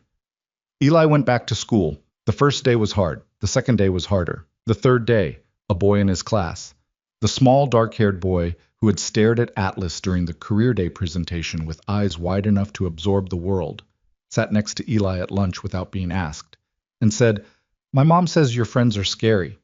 And Eli had said, "They're not scary, they're just big." And the boy had laughed, and the laugh had opened a door, and through that door walked something that Eli had never had before, a friend his own age who wasn't afraid of him and wasn't afraid of the things attached to him. Mason Pike was harder. Mason's healing would take years. The kind of years that are measured not in calendars, but in small, accumulating moments of safety that slowly stack high enough to see over the wall that trauma builds. He was in therapy. He was in a stable home. And once a month, a large man with a scar along his jaw drove a Harley Davidson to a farm in Carter County and sat on the porch with a boy who didn't talk much, but who, each visit, sat a little closer. Atlas never asked Mason to speak, never pushed, never performed the role of rescuer or mentor or surrogate father. He just showed up, sat down. Let the silence be what it was, like not empty, not awkward, just the shared space between 2 people who understood damage from the inside and didn't need words to acknowledge it. On the 4th visit, Mason said, "You were in the Army?" "Marines," Atlas said. "Was it scary?" "Every day." "Did you ever want to quit?" Atlas looked at the boy, at the farm, at the dogs chasing each other across the yard, at the sky, which was doing the thing Kentucky skies do in April, turning a shade of blue so deep and clear that it looks like you could fall upward into it and never stop. Every day, Atlas said again, but I kept going. Why? Because the guys next to me kept going, and I wasn't going to be the one who stopped. Mason absorbed this, turned it over in whatever space inside his mind was reserved for information that might someday, when the timing was right and the healing had reached the right depth, become a foundation. Will you come back next month? Mason asked. Yeah, kid, I'll come back. Summer. The Iron Vulture's compound looked different in the heat. The concrete block building that had seemed so grim in February was now flanked by 2 motorcycles with chrome that blazed in the afternoon sun. The chain-link fence had been repaired. Decker had finally fixed the gap near the drainage ditch. Not because anyone was trying to keep people out anymore, but because leaving it broken had started to feel like leaving a wound open. The jukebox worked. Preacher had fixed it. Spent 3 weekends with a soldering iron and a wiring diagram he'd printed off the internet, cursing softly in the way old men curse when their hands don't move as fast as their minds. And when he plugged it in, and the first song came through the speakers, some country ballad from the 70s, scratchy and warm and imperfect, the whole clubhouse stopped and listened the way people listened to something they'd forgotten they needed. Eli was there. He was there most afternoons now, after school let out.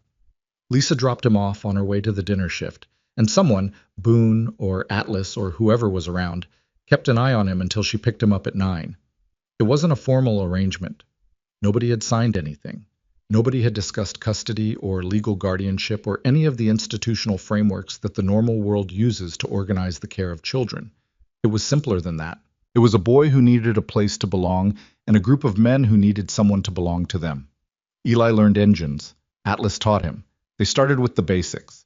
How a carburetor works, why oil matters, the difference between a 2-stroke and a 4-stroke, and moved slowly into the deeper mysteries of machines that Eli absorbed with the hungry, unself-conscious focus of a child discovering that the world contains things worth understanding. He learned to change oil, learned to read a tire pressure gauge, learned the names of tools and the purposes they served, and the satisfaction, quiet, private, enormous, of fixing something that was broken and watching it work again. Boone watched from the garage doorway one afternoon in July. Eli was sitting on an overturned milk crate beside Atlas's Harley, a socket wrench in his small hands, his tongue between his teeth in concentration as he worked a bolt that didn't want to move. Atlas stood over him, not helping, just watching, letting the boy struggle with the resistance because struggle was how hands learned and Atlas knew. From closets and counting to 1,000 and a life that had been one long exercise in overcoming resistance, that the lesson was in the difficulty, not the solution. The bolt turned. Eli looked up, grinned. Got it. Good, Atlas said. Now put it back. What? Why? Because you need to do it 10 more times before your hands remember it without your brain. Eli groaned the theatrical full-body groan of an 8-year-old confronted with repetition. Then he put the bolt back and started again. Boone turned away from the doorway, walked through the clubhouse, past the bar, where the mug with the chipped rim sat in its usual place, past the couch, which still had the burn mark from Preacher's cigar, past the photographs and patches and the flag with the black band. He went up the stairs, into his room, sat on the edge of the bed. The photograph of Emma Rose Ryder was on the bedside table. Same place it always was. Same face. Same blue eyes. Same smile that didn't know what was coming. Boone picked it up, held it in both hands, studied it the way he'd studied it 1,000 times, looking for something new, something he'd missed, some hidden detail that would make the image feel less like a memory and more like a presence. There was nothing new. There never was. A photograph is a moment frozen, and frozen moments don't grow. They just stay, exactly as they were, while the person holding them changes around them. But Boone was changing. He could feel it. Not the dramatic, cinematic transformation that stories pretend happens. The sudden epiphany, the tearful breakthrough, the moment where the broken man becomes whole. It was smaller than that, quieter, more like a bone that had been set wrong and was slowly, over months, being repositioned by forces too gradual to feel on any given day, but too powerful to resist over time. He set the photograph down.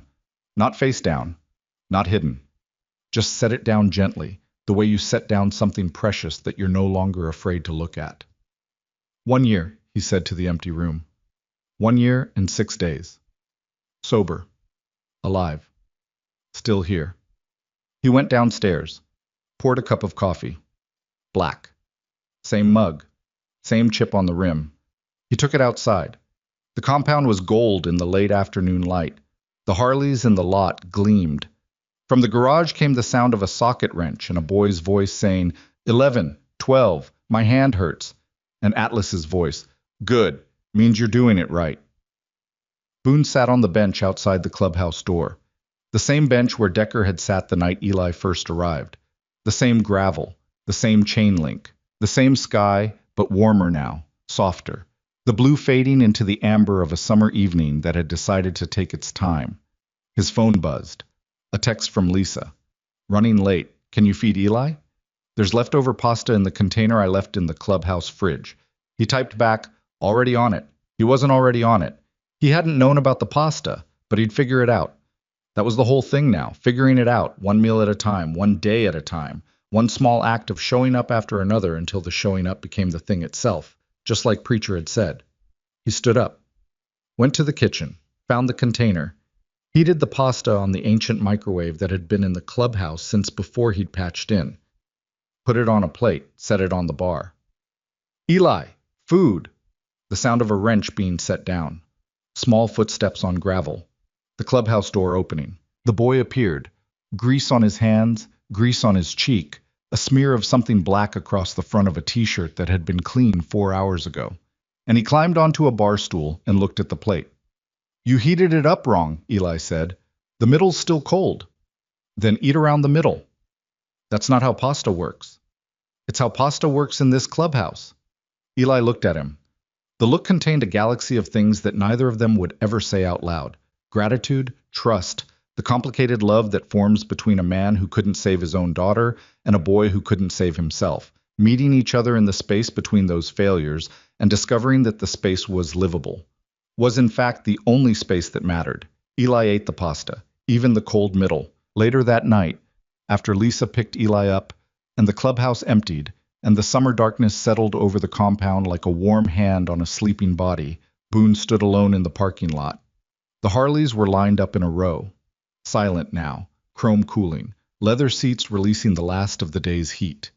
They looked like sleeping animals, powerful, patient, waiting for the next time they'd be needed. Boone looked at them, at the clubhouse, at the vulture painted on the rusted sheet of metal above the door, one wing chipped down to bare steel, faded, imperfect, still there. He thought about a freezing Thursday night 6 months ago, about a door opening and cold air pouring in, and a boy standing in the light with a bruised face and a piece of paper in his shaking hands. I need someone to pretend to be my dad for one day. One day, that's what the boy had asked for. One day of pretending. One day of borrowed safety. One day where someone stood beside him and the world, for 24 hours, looked like a place where a kid could breathe without bracing for the next blow. The Iron Vultures had given him that day. And then they'd given him the next one, and the next, and everyone after that, stretching forward into a future that none of them could see. But all of them had decided, without discussion, without vote, without any formal mechanism of commitment, to be present for. Not because they were heroes. They weren't. They were men with criminal records and combat trauma and addiction scars and nightmares that woke them at 3 a.m, drenched in sweat from wars that ended decades ago, but never stopped playing on the screen behind their eyes. But they showed up. That was the whole thing, the entire, imperfect, grease-stained, coffee-bitter, engine-loud truth of it. They showed up. Boone pulled his keys from his pocket, got on his bike, kicked the engine over. The Harley rumbled to life beneath him.